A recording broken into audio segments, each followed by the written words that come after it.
Good evening, welcome to left and right. తెల్లారి లెగిస్తే నీతి, నిజాయితీ, పారదర్శకత, అబో చాలా మాటలు ఉంటాయి ఈ రాజకీయ పార్టీలు చెప్పే మాటలు.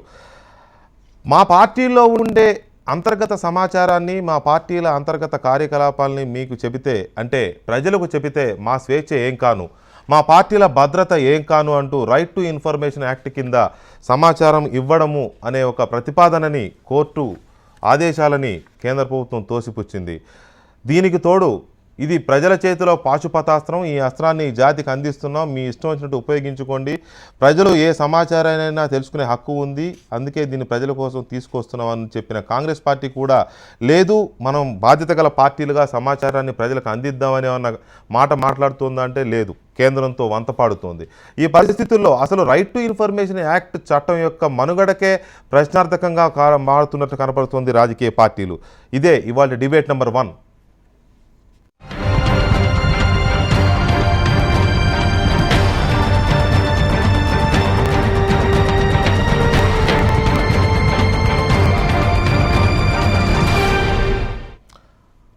అసలు రాజకీయ పార్టీ అంటే ఏంటి? రాజకీయ పార్టీకి ప్రజలకు ఉన్న సంబంధం ఏంటి? రాజకీయ పార్టీ రాజ్యాంగం పరిధిలోకి వస్తుందా రాదా? అలాంటప్పుడు అది ప్రభుత్వానికి బాధ్యత వహించాల్సి ఉంటుందా లేదా? రైట్ టు ఇన్ఫర్మేషన్ యాక్ట్ కింద రాజకీయ పార్టీలు సమాచారం అందించాల్సిన అవసరం ఉందా లేదా ప్రజలు అడిగినప్పుడు అనేది ఒక్కసారి చూసినట్లయితే, ప్రభుత్వ సంస్థ అంటే రాజ్యాంగంచే నిర్మితమైన, ప్రభుత్వం నోటిఫై చేయడం ద్వారా ఏర్పడి ప్రభుత్వ యాజమాన్యంలోనిదే ప్రభుత్వ సంస్థ, ప్రభుత్వ నియంత్రణలోనిది లేదా ప్రభుత్వం నుంచి ఆర్థిక సహాయం పొందినది అయి ఉండాలి, లేదంటే ప్రభుత్వం నుంచి ప్రత్యక్షంగా కానీ పరోక్షంగా కానీ గణనీయంగా నిధులు పొందిన స్వచ్ఛంద సంస్థ అయి ఉండాలి. రాజకీయ పార్టీలన్నీ భారత ఎన్నికల సంఘం వద్ద నమోదు అవడం మాత్రమే ద్వారానే ఏర్పడినవి, అంటే ప్రభుత్వం ఏర్పాటు చేసిన సంస్థ కంటే భిన్నం కాదు. రాజకీయ పార్టీలకు రాజ్యాంగబద్ధంగా సంక్రమించిన అధికారాలను బట్టి చూస్తే అవి సమాచార హక్కు చట్టంలోని సెక్షన్ 2H పరిధిలోకి వస్తాయన్న వాదన బలమైనది. ఇది ఆర్టీఐ చెప్తున్న మాట. కానీ సుప్రీంకోర్టు సమాచారాన్ని అందించిందంటే కేంద్ర ప్రభుత్వం అఫిడవిట్ దాఖలు చేసింది, ఇది పార్టీల భద్రతకు మంచిది కాదు సమాచారం ఇవ్వడం అనేది.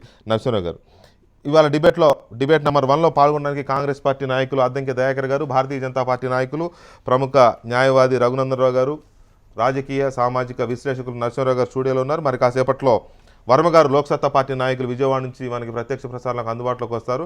Professor Nageshwar Hans India editor కూడా మనతో కాసేపటి తర్వాత జాయిన్ అవుతారు. ముందుగా నరసింహరావు గారు, మేము సమాచారం ఇవ్వడానికి సిద్ధంగా లేము, ఇస్తే మా స్వేచ్ఛకు భంగం అనే వాదనని ఎలా చూడాలి? మొట్టమొదట 1950లో రిప్రజెంటేటివ్స్ ఆఫ్ పీపుల్స్ యాక్ట్ ఏర్పడినప్పుడు ఒక సొసైటీస్ యాక్ట్ కింద రిజిస్టర్ అయితే, రాజకీయ పార్టీ ఏదైనా సరే సొసైటీస్ యాక్ట్ కింద రిజిస్టర్ అయితే వాళ్ళు ఎన్నికల్లో పోటీ చేస్తూ ఉంటే ఎన్నికలు కండక్ట్ చేస్తా మాత్రమే ఎలక్షన్ కమిషన్ ఉండేది, వాళ్ళు అటాక్ కండక్ట్ చేసేవాళ్ళు. 89లో ఒక అద్భుతమైన అమెండ్మెంట్ తీసుకొచ్చారు. 89లో రిప్రజెంటేటివ్స్ ఆఫ్ పీపుల్స్ యాక్ట్కి ఏంటంటే, ప్రతి రాజకీయ పార్టీ కూడా తన మేనిఫెస్టోలో మొట్టమొదటి ప్రకటించాల్సిన విషయం ఏంటంటే, మేము రాజ్యాంగానికి కట్టుబడి ఉంటాం, రాజ్యాంగం ఏం చెబుతే రాజ్యాంగానికి బై లా ఏర్పడిన రాజ్యాంగానికి కానీ దానికి అనుగుణంగా ఉన్న చట్టాలకు కానీ మేము కట్టుబడి ఉంటాం అని ప్రకటించారు. అంటే ఏంటి, రాజ్యాంగానికి కట్టుబడి ఉంటామంటే రాజ్యాంగబద్ధ సంస్థ అయిపోయింది. అప్పటి నుంచి కూడా రాజకీయ పార్టీలు అన్నీ కూడా సొసైటీస్ యాక్ట్ కింద రిజిస్టర్ అయితే కుదరదు. వాళ్ళ తర్వాత అనేక మార్పులు జరిగినాయి. వాళ్ళ శివసేన బాల ఠాకరే జీవితాంతం అధ్యక్షుడిని అంతకుముందు ప్రకటించుకున్నాక వెంటనే ఈ యాక్ట్ వచ్చాక రాజ్యాంగం కట్టుబడి ఉంటున్నప్పుడు, అబ్బాయి మీ పప్పులేమి ఉడకో, మీరు సొసైటీస్ యాక్ట్ కింద రిజిస్టర్ అయినప్పుడు మీ ఇష్టం విషయం రాసుకోవచ్చు, రాజ్యాంగం కట్టుబడి ఉంటా ఉన్నప్పుడు ఎవరో కూడా జీవితాంత అధ్యక్షుడు ప్రకటించుకుంటానికి వీలు లేదు 5 ఏళ్లకి. అంటే వాళ్ళు వెంటనే వాళ్ళ నియమావళిని సవరించుకున్నారు. 5 ఏళ్ళకి ఒకసారి మేము ఎన్నికలు జరుపుకుంటాం, 5 ఏళ్ళకి ఒకసారి ఎన్నికలు జరుపుకున్నాక ఎవరో ఎన్నికైతే వాళ్ళని ప్రెసిడెంట్గా ఎన్నుకుంటామని. అలాగే రాజ్యాంగబద్ధ సంస్థ అంటే ఏంటంటే, ఎన్నిక ఎలాగన్నా జరిగిన అది వేరే విషయం, ఎన్నిక జరగడం మాత్రం రాజ్యాంగ జరుగుతుంటే రాజ్యాంగబద్ధంగా జరగాలి. ఎన్నిక జరగాలి నెంబర్ 1 అది. తర్వాత వాళ్ళ రాజ్యాంగబద్ధ సంస్థగా రాజ్యాంగం కట్టుబడి ఉంటామంటే ఏంటి? ఒక ప్రభుత్వంలో ఒక ఉద్యోగం కావాలంటే ఒక పెద్ద ప్రొసీజరు, ట్రాన్స్పరెన్సీ, పారదర్శకత, సమానమైన కాంపిటీషన్ ఇవన్నీ కూడా ఫాలో అవ్వాలి ప్రభుత్వం. రాజకీయ పార్టీలో ఒక అభ్యర్థిత్వం కావాలంటే, రాజకీయ పార్టీలో ఏమైనా కావాలంటే ఖచ్చితంగా ఇవన్నీ ఫాలో అవ్వాలి. అందువల్ల మేము రాజ్యాంగానికి కట్టుబడి ఉంటాం అని ప్రతి రాజకీయ పార్టీ కూడా, కమ్యూనిస్ట్ పార్టీలు, కాంగ్రెస్ పార్టీ ఎప్పటి నుంచో ఉన్న పార్టీలు ఇవి, బీజేపీ కూడా ఎప్పటి నుంచో ఉన్న పార్టీ, అంతకుముందు ఈ అమెండ్మెంట్ రాకముందు ఉన్న పార్టీ, వాళ్ళంతా కూడా తమ నియమావళిని సవరించి మేము ఖచ్చితంగా రాజ్యాంగం కట్టుబడి ఉంటాం అని ప్రకటించడం జరిగింది. రాజ్యాంగం కట్టుబడి ఉంటామన్నప్పుడు దాని అర్థం ఏమిటి, అంతకుముందుకి తర్వాత తేడా ఏంటి? అంతకుముందుకి తర్వాత తేడా ఏంటంటే, రాజ్యాంగం కట్టుబడి ఉంటే ప్రభుత్వాలు ఎలా నడుస్తున్నాయో, రాజ్యాంగబద్ధ సంస్థలు ఎలా నడుస్తున్నాయో మీరు కూడా నడవాల్సిందే, మరో గత్యంతరం మీకు లేదు అన్నది అది తెలియజెబుతుంది. ప్రభుత్వ సంస్థలకి ఆర్టీఏ వచ్చినప్పుడు దీనికి వర్తిస్తుంది ఆర్టీఏ, అంతే కదా. ఇప్పుడు అందువల్ల మేము రహస్యంగా కుట్రలాగా చేస్తామంటే, ఒక మాఫియా గ్యాంగ్ కి చట్టబద్ధంగా ఏర్పడిన రాజకీయ పార్టీకి తేడా ఏంటి? అంతే కదా. మాఫియా గ్యాంగ్ వాళ్ళు ఇష్టారాజ్యంగా చేస్తారు, అక్కడ ఉన్నవాడు ఇష్టారాజ్యం, ఏమి చెప్పాం, మీకు చెప్పాల్సిన పని లేదని. ఒక మాఫియా గ్యాంగ్ లాగా రాజకీయ పార్టీలు నడవడాన్ని భారతదేశం అనుమతించకూడదు. రైట్ టు ఇన్ఫర్మేషన్ యాక్ట్ తీసుకొచ్చినప్పుడు నేను ఇందాక చెప్పినట్టుగా ఒక అద్భుతమైన చట్టాన్ని తీసుకొస్తున్నాం, ప్రజల చేతిలో ఒక అస్త్రాన్ని పెడుతున్నాం, మీరు ఏది కావాలంటే అది తెలుసుకోండి, పూర్తి పారదర్శకత, తెల్ల కాగితం లాంటి పాలన అందించబోతున్నాం అని చెప్పారు. నిజమే, రైట్ టు ఇన్ఫర్మేషన్ అంటే గొప్ప చట్టమే, కాదని ఎవరు అనడంలా. కానీ మీరు ఆ రోజున, మీరు in the sense me party Congress party అధికారంలో ఉన్న యూపీఏ నేతృత్వంలోని యూపీఏ ఆ చట్టాన్ని తీసుకొచ్చినప్పుడు రక్షణపరమైన అంశాలు, భద్రతాపరమైన అంశాలు, ఇట్లా కొన్ని అంశాలు తప్ప ప్రతిదీ ప్రజలకు అందించదగ్గదని చెప్పారు. అందులో ఎప్పుడు కూడా రాజకీయ పార్టీల అంశం లేనే లేదు, రాజకీయ పార్టీలు అందుకు మినహాయింపు అనే ప్రస్తావన ఆ రోజున లేదు. ఇవాళ సమాచారాన్ని, రాజకీయ పార్టీలను సమాచార హక్కు చట్టం కింద కూడా ఉండాలి అని అంటే ఎందుకు వెనకాడుతుంది బీజేపీ కానీ, బీజేపీ ఆధ్వర్యంలోని కేంద్ర ప్రభుత్వం కానీ? దానికి కాంగ్రెస్ పార్టీ లేదు, మనం చట్టం తెచ్చాం కాబట్టి ఇవ్వాల్సిందే అని మాట్లాడదు ఎందుకు? తోడు దొంగలాగా ఎందుకు ఉండాల్సిన పరిస్థితి వస్తుంది? అంటే పబ్లిక్ అథారిటీ డెఫినేషన్ ఉంటుంది వెంకటకృష్ణ గారు. పార్టీ అనేది పబ్లిక్ అథారిటీ కాదు, ఫస్ట్ అది పీపుల్స్ రిప్రజెంటేటివ్, ఒక నాన్ ప్రాఫిట్ ఆర్గనైజేషన్, అది నాన్ గవర్నమెంట్ ఆర్గనైజేషన్. నువ్వు రైట్ టు ఇన్ఫర్మేషన్ యాక్ట్ ప్రభుత్వం నుంచి తీసుకోవాలి, ప్రజల నుంచి ఈ మిగతా వ్యవస్థల నుంచి తీసుకోవాలంటే దానికి లిమిటేషన్స్ ఉంటాయి. ఫర్ ఎగ్జాంపుల్ ఒక ఎక్స్ పోయిన ఎన్నికల్లో ఎన్ని వేల కోట్లు మీ పార్టీ, అది ఎక్స్ పార్టీ ఖర్చు పెట్టిందని ఒకడు వేస్తాడు. అవును, వేస్తే వానికి ఎవడు ఇవ్వాలి? మీరు ఇవ్వాలి, పార్టీ ఇవ్వాలి. ఎందుకు ఇస్తారంటే ఇప్పుడు మీరు ప్రజాధనాన్ని తీసుకున్నారు, ప్రభుత్వం దగ్గర దానికి అకౌంటబిలిటీ ఉంటుంది, తీసుకున్న విరాళాలకు అకౌంటబిలిటీ ఉంటే ఆడిటింగ్ రిపోర్ట్స్ బయట పెట్టండి. ఒకటే నేను ఎస్టాబ్లిష్ చేయాలనుకుంటుంది ఏంటంటే, మీరు ఏమంటుండ్రు, ఒక ఎక్స్ గనక వేసే క్వశ్చన్ గనక కాంట్రాగా ఉంటే నీకు సమాధానం చెప్పాల్సిన, అంటే నన్ను బ్లేమ్ గేమ్ చేయడానికి ఒక ప్రయత్నం చేస్తావు నువ్వు, అంటే ఒక పొలిటికల్ గడ్జెస్తో నువ్వు ఇంట్రెస్ట్తో నువ్వు వేస్తావు, దానికి నేను ఎట్లా సమాధానం ఇస్తాను నా దగ్గర లేని దానికి? తర్వాత ఈరోజు రైట్ టు ఇన్ఫర్మేషన్ యాక్ట్ ప్రకారం ఒక ప్రైవేట్ సంస్థలో ఈరోజు ఎన్ని అక్రమాలు జరిగినో చెప్పని ఒక ఎక్స్ వేస్తాడు, నీకు ఆయన ఏమిస్తాడు? ఏమిచ్చే అవకాశం ఉంటుంది? ఈరోజు మీరు ఆలోచించాల్సింది ఏంటంటే, సోషల్ డెమోక్రసీలో పార్టీలు అనేవి నాన్ ప్రాఫిట్ ఆర్గనైజేషన్స్ ఉంటాయి, నాన్ గవర్నమెంటల్ ఆర్గనైజేషన్. ప్రజల ఓట్లతో రైట్. విజయబాబు గారు దయచేసి 2 నిమిషాలు కొంచెం లైన్లో ఉండండి ప్లీజ్. విజయబాబు గారు నమస్కారం. ప్రజల ఓట్లతో అధికారంలోకి వచ్చే రాజకీయ పార్టీలు, ప్రజల ఓట్ల ద్వారా ప్రజలను పరిపాలించే రాజకీయ పార్టీలు, ప్రజాప్రతినిధులు వారికి ఉన్న ఆస్తులను, వారిపై ఉన్న కేసులను అఫిడవిట్ల రూపంలో ఎమ్మెల్యేలు, ఎంపీలు సమర్పిస్తున్నప్పుడు పార్టీలు తమకు సంబంధించిన సమాచారాన్ని ఆర్టీఐ కింద ఒక పౌరుడు అడిగినప్పుడు ఇవ్వడానికి అభ్యంతరం ఏంటి? పార్టీలకు సంబంధించిన వెబ్సైట్లు ఉంటాయి, పార్టీలకు సంబంధించిన ఏదైతే పబ్లిక్ అకౌంట్స్ ఉంటాయో అవన్నీ కూడా డిస్క్లోజ్ చేస్తారు ప్రతిసారి. వెబ్సైట్లో వెతుక్కోండి. ఇప్పుడు నేను పార్టీ అనుకుంటున్నారా, ప్రభుత్వం అనుకుంటారా? ఇప్పుడు పబ్లిక్ అథారిటీ అనే డెఫినేషన్ ఏమిచ్చింది అనే దాంట్లో మీరు చూడండి ఒకసారి కనుక చూస్తే, it's not a public authority, అక్కడనే కాంట్రా, అది ఇవ్వడానికి అవకాశం లేదని కేంద్రం చెప్పింది. రేపు ఎవరు ప్రభుత్వాలకు వచ్చినా దీన్ని పార్టీలను దాంట్లో చెప్పలేదండి. పబ్లిక్ అథారిటీ నిర్వచనం నుంచి రాజకీయ పార్టీలకు మినహాయింపునిచ్చేందుకు ఉద్దేశించిన బిల్లుని మన్మోహన్ ప్రభుత్వం లోక్సభలో ప్రవేశపెట్టింది. రాజకీయ పార్టీలను సమాచార హక్కు చట్టం నుంచి మినహాయించడానికి ఉద్దేశించిన ఈ బిల్లు పార్లమెంటరీ స్థాయి సంఘం పరిశీలనకు వెళ్ళింది. 15వ లోక్సభ రద్దు కావడంతో అది మురిగిపోయింది. అది బిల్లు యాక్సెప్ట్ కాలేదండి. బిల్లు గనక అంటే యాక్సెప్ట్ మీరు కూడా ట్రై చేశారు సమాచార హక్కు చట్టం నుంచి తప్పించుకోవడానికి. నేనేమంటున్నా వెంకటకృష్ణ గారు, ఇది విస్తృతమైన ప్రజా ప్రయోజనాలకు ఏర్పడేది పార్టీ. నీ ప్రభుత్వాన్ని మీకు ఒకటి దీన్ని హిడెన్గా ఉండే అంశాలు మనం చర్చించుకోవాలి. ఒకటి, రాజరికంలో రాజులు ఉంటారు, ప్రభుత్వాలను వాళ్ళు ఏర్పాటు చేస్తారు. ఏం తేడా లేదు. వినండి, డెమోక్రసీలో రాజకీయ పార్టీలు ప్రజల ప్రాతినిధ్యం వహించే పార్టీలుగా ఉంటాయి. అవి నాన్ ప్రాఫిట్గా ఉన్నప్పుడు ప్రజలే వాటిని రక్షించుకుంటారు, ప్రజలే వాటిని డెమోక్రటిక్ సిస్టంలో బతికించుకుంటారు. రాజ్యాంగాన్ని కట్టుబడి ఉంటామంటే దాని అర్థం రాజ్యాంగానికి కట్టుబడి ఉంటామంటే ప్రతి ఎక్స్ చేసే పనికిరాని క్వశ్చన్లకు సమాధానాలు వెంకటకృష్ణ గారు, ఇంకెవరైనా కావచ్చు, ఇక్కడ వాళ్ళు ఎవరైనా ఒక ప్రశ్న పనికిరాని ప్రశ్నలు అవుతుంది. నన్ను పొలిటికల్ ఇంట్రెస్ట్ తో ఏమంటారు, నన్ను పొలిటికల్ ఇంట్రెస్ట్ తో మీరు గత ఎన్నికల్లో ఖర్చు పెట్టిన వివరాలను నాకు ఎంత పెట్టినరో చెప్పమని చెప్పినప్పుడు అకౌంట్స్ మేము ఖర్చు పెట్టిన వివరాలు ఉంటాయి, అన్ని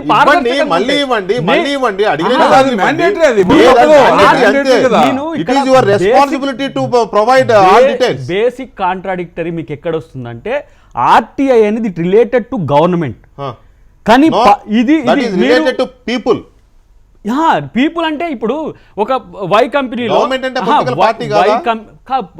గవర్నమెంట్ అంటే అదే చెప్తున్నా నీకు, గవర్నమెంట్ అంటే పార్టీలు కావు, గవర్నమెంట్ పరిధిలోకి రావు. సమాచార హక్కు చట్ట కమిషనర్ విజయబాబు గారు లైన్ లో ఉన్నారు. విజయబాబు గారు నమస్కారం అండి. నమస్కారం అండి. విజయబాబు గారు, ఇక్కడ కేంద్ర ప్రభుత్వం ఏమో ఆర్టీఐ కిందికి రాజకీయ పార్టీలను తీసుకొస్తే వాటి స్వేచ్ఛకు భంగం కలుగుతుంది అంటుంది. అసలు ఆర్టీఐ చట్టం అనేది ఒక అద్భుతమైన అస్త్రం తీసుకొస్తున్నాం, ఈ దేశంలో బ్రహ్మాండమైన మౌలికమైన మార్పునే తీసుకొచ్చేస్తున్నాం అని చెప్పిన కాంగ్రెస్ పార్టీ కూడా వంతపాడుతోంది.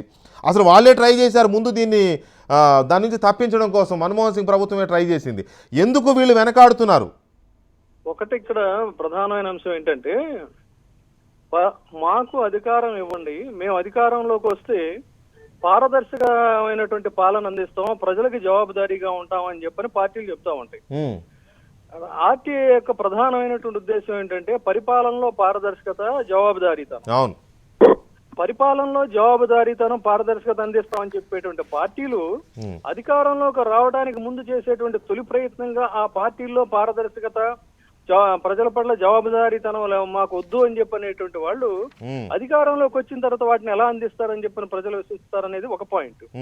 సెకండ్ పాయింట్ ఇంకోటి ఏంటంటే, ఇందాక ఆయన మాట్లాడిన వాళ్ళు, ఆయన ఎవరో నాకు దయాకర్ గారా? ఓకే అండి, నమస్తే అండి దయాకర్ గారు. ఆయన ఒక డెరోగేటరీ కామెంట్ ఒకటి చేశారు, ఏంటంటే పనికి మాలిన ప్రశ్న అని. అంటే ప్రజలు మీకు పనికి మాలినటువంటి వాళ్ళు, అంటే ఓట్లు మాత్రం చాలా వేరే నాయకులు అంటే మాత్రం విపరీతమైన కోపం వస్తుంది వీళ్ళకి. వాళ్ళు వేసేటువంటి ఓటు చాలా విలువైంది, కానీ ఓటేసేసిన తర్వాత వాళ్ళు ప్రశ్నిస్తే పనికి మాలుతారు. కానీ ప్రజాస్వామ్య స్ఫూర్తి ఏంటంటే ప్రశ్నించడం, ప్రశ్నించేటువంటి అధికారం. ప్రజాస్వామ్యం అంటేనే ప్రశ్నించేటువంటి, నిలదీసి ప్రశ్నించేటువంటి హక్కు ప్రజలకు ఉందనేటువంటిది ఒక పాయింట్. తర్వాత ఇంకొక పాయింట్ చెప్పారు ఆయన, ఏంటంటే పబ్లిక్ అథారిటీ అంటే అది గవర్నమెంట్ కి సంబంధించింది, ఇది ఈ పరిధిలోకి రాదని. అది కాదండి. సమాచార హక్కు చట్టంలో సెక్షన్ 2H చాలా స్పష్టంగా చెప్తుంది. యాజ్ పర్ సెక్షన్ 2H ఒక గవర్నమెంట్ ఆఫీసర్స్, గవర్నమెంట్ వైవే కాదు, సముచితమైనటువంటి రీతిలో డైరెక్ట్లీ ఆర్ ఇండైరెక్ట్ ప్రభుత్వం నుంచి ప్రత్యక్షంగా గాని పరోక్షంగా గాని సముచితమైన రీతిలో సహాయం పొందుతున్నటువంటి సంస్థలన్నీ కూడా అక్కడే ఉంది. అసలు విషయం అక్కడ ఉంది. ఒక్క నిమిషం విజయబాబు గారు దయచేసి ఒక్క నిమిషం దయచేసి. కార్యాలయాలు ఉన్నాయి. అవును, ఈ పార్టీ కార్యాలయాల్ని కారు చౌకగా భూముల్ని తీసుకున్నటువంటి మీరు ఏ హక్కు ప్రజల భూముల్ని కారు చౌకగా తీసుకున్నారు? మీరు అన్నదానికి సపోర్టివ్ గా ఒక్క నిమిషం విజయబాబు గారు, రఘునందన్ గారు, మీరు కూడా పార్టీలకు పన్ను మినహాయింపులు 2006-2009 మధ్య జాతీయ పార్టీలు 510 కోట్ల రూపాయల పన్ను మినహాయింపు పొందాయి. అందులో కాంగ్రెస్ పార్టీ 300 కోట్లు, బీజేపీ 142 కోట్లు, బహుజన్ సమాజ్ పార్టీ 39.840 కోట్లు దాదాపు, సిపిఎం 19 కోట్లు, సిపిఐ 24 లక్షలు, ఎన్సిపి 9.5 కోట్లు. ఢిల్లీలో పార్టీలు పొందిన ఆస్తుల మార్కెట్ విలువ రఘునందన్ గారు, జాతీయ పార్టీలు ఢిల్లీలో 2556 కోట్ల రూపాయల విలువైన ఆస్తులను కూడబెట్టుకున్నాయి. ఢిల్లీ రాజేంద్ర ప్రసాద్ రోడ్లోని కోట్ల రోడ్డులోని కాంగ్రెస్ పార్టీ కార్యాలయాల విలువ అక్షరాల 1,500 కోట్లు. రాజేంద్ర ప్రసాద్ రోడ్డులోని కోట్ల రోడ్డులోని బీజేపీ కార్యాలయాల విలువ అక్షరాల 558 కోట్లు, సిపిఎం కార్యాలయం విలువ 250 కోట్లు, సిపిఐ కార్యాలయం విలువ 78.5 కోట్లు, ఆర్జేడీ కార్యాలయం విలువ 123 కోట్ల రూపాయలు ఇప్పుడున్న మార్కెట్ వాల్యూ ప్రకారం. మార్కెట్ వాల్యూ ఏది ఓపెన్ మార్కెట్ కాదు, ప్రభుత్వ లెక్కల ప్రకారం. సో ఈ రకంగా ప్రజల సొమ్ము, ప్రజల ద్వారా, ప్రజలు ఎన్నుకున్న ప్రభుత్వాల ద్వారా రాయితీలు లాభాలు పొంది మేము ప్రజలకు జవాబుదారీ కాదు, మేము ఇవ్వాల్సిన అవసరం లేదు, ఇది మా స్వేచ్ఛకు భంగం. చెప్పండి. రైట్ సార్, ఇక్కడ 2 డిఫరెంట్ ఇష్యూస్ ఉన్నాయి. ఇందాక విజయబాబు గారు మాట్లాడుతూ why a political party should not be considered as a public authority according to section 2H ప్రకారం, సమాచార హక్కు చట్టం ప్రకారం 2H కింద పబ్లిక్ అథారిటీ నిర్వచించినారు అని చెప్తున్నారు. మీరు అడిగిన ప్రశ్ననే విజయబాబు గారు కూడా రేజ్ చేస్తున్నారు. ఏమంటున్నారు? పొలిటికల్ పార్టీలు తక్కువ ధరలకి స్థలాలు తీసుకుంటున్నాయి కాబట్టి వాటిని సమాచార హక్కు చట్టం కిందకి తీసుకురమ్మంటున్నారు. ఆ ఒక్కటి మినహా ఇప్పుడు అనేక రాయితీలు అంటే ఇదొక ఎగ్జాంపుల్. చాలా ఏం రైతులు ఉంటాయి విజయబాబు? రాజకీయ పార్టీలు ఏం రైతులు ఉన్నాయి చెప్పండి, ఏం రైతులు ఉన్నాయి చెప్పండి Vijaya Babu. I will answer you. ఏం రైతులు ఉన్నాయి చెప్పండి. ఇప్పుడు ఆయన చెప్పిన టాక్సెస్ అన్ని సరిపోతుంటారా? పార్డన్? అది సార్ ఇప్పుడు ఆయన చదివినటువంటి ఇవన్నీ కూడా ఇప్పుడు ఆయన చదివిన టాక్సెస్ ఇప్పుడు 1952లో భారతీయ జనతా పార్టీకి 1000 గజాల స్థలం ఢిల్లీలో అలొకేట్ చేయబడింది. ఆ రోజు కాస్ట్, ఒక నిమిషం విజయబాబు గారు, మీలాంటి పెద్దలు కూడా అట్లా సబ్జెక్ట్ని డీవియేట్ చేయొద్దు. పద్మాలయ స్టూడియోకి హైదరాబాద్లో స్థలం ఇచ్చినప్పుడు 10 రూపాయల గజం, ఈ రోజు అది 10,000 కోట్ల ఆస్తి పద్మాలయ స్టూడియో. ఒక నిమిషం sir, I'm talking about political parties only. 1952లో జనసంఘ్కో బీజేపీకో స్థలం ఇచ్చినప్పుడు 1000 గజాల స్థలం ఢిల్లీలో ఖరీదు 100 రూపాయల గజం కొనుక్కున్నాం. ఈ రోజు వెంకటకృష్ణ గారు మీరు చెప్పిన లెక్కల ప్రకారం, విజయబాబు గారు వినాలి సార్, పెద్దలు మీరు దయచేసి వినాలే సార్, వినాలే. మీరే అట్లా చేస్తే ఎట్లా సార్? వినండి సార్ దయించి, మా వాదన కూడా చెప్పనియండి జనాలకి. We're not taking anything else except the places that on the date of allocation market value ఎంత ఉంటే అంత గట్టి తీసుకుంటున్నారు సార్. అది స్వచ్ఛంద సంస్థలకు ఇస్తున్నారు, రాజకీయ పార్టీలకు ఇస్తున్నారు, 100 గజాల లోపు ఉంటే ప్రజలకు కూడా ఇస్తూ ఉన్నారు సార్. అది మార్కెట్ వాల్యూ వేరు సార్, కార్డు వాల్యూ వేరు సార్. వెంకటకృష్ణ గారు చదివింది market value sir, card value కాదు సార్. కార్డు వాల్యూ అంత ఉండదు సార్. ఢిల్లీ లోపల వారు చదివినటువంటి వాల్యూ కార్డు వాల్యూ ఉండదు సార్. 1000 గజాల స్థలానికి 1000 కోట్లు 100 కోట్లు ఉండవు సార్ అట్లా విజయబాబు గారు. అందుకని దయించి చర్చని పబ్లిక్ అథారిటీ కిందికి మేము ఎట్లా వస్తాం? అధికారంలోకి వచ్చిన రాజకీయ పార్టీ పరిపాలన చేస్తుంటే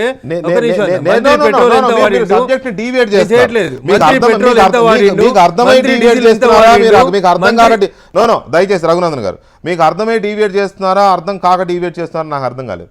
రాజకీయ పార్టీలకు ఆయా సమయాల్లో అప్పుడు అధికారాల్లో ఉన్న ప్రభుత్వాలు ఆయా పార్టీల యొక్క పాపులారిటీని, దేశంలో వాటికి ఉన్న ప్రయారిటీని దృష్టిలో పెట్టుకుని పార్టీల కార్యాలయాలు కట్టుకోవడం కోసం స్థలాలు కేటాయించాయి ఉచితంగా లేదా గజానికి 10 పైసలు, గజానికి 5 పైసలు, గజానికి 10 పైసలు ఉచితంగా. ఆంధ్రప్రదేశ్ హైకోర్టులో 2013-2014లో ఒక జిల్లాలో కాంగ్రెస్ పార్టీ జిల్లా పార్టీ కార్యాలయానికి 1000 గజాల స్థలం కేటాయించిన case still it is pending before the honourable high court of Andhra Pradesh and Telangana. దాంట్లో చాలా స్పష్టంగా కాంగ్రెస్ పార్టీ ఆ జిల్లా కమిటీ అధ్యక్షుడు వచ్చి ఎస్ కార్డు వాల్యూ ఇంత ఉంది, కార్డు వాల్యూ ప్రకారమే అలొకేషన్ జరిగింది, కార్డు వాల్యూ ప్రకారం. ఒక నిమిషం నేను అడిగితే నాకు కావాలంటే ఒక నిమిషం వ్యక్తులుగా మనం అడిగితే చెప్తున్నాను వినండి.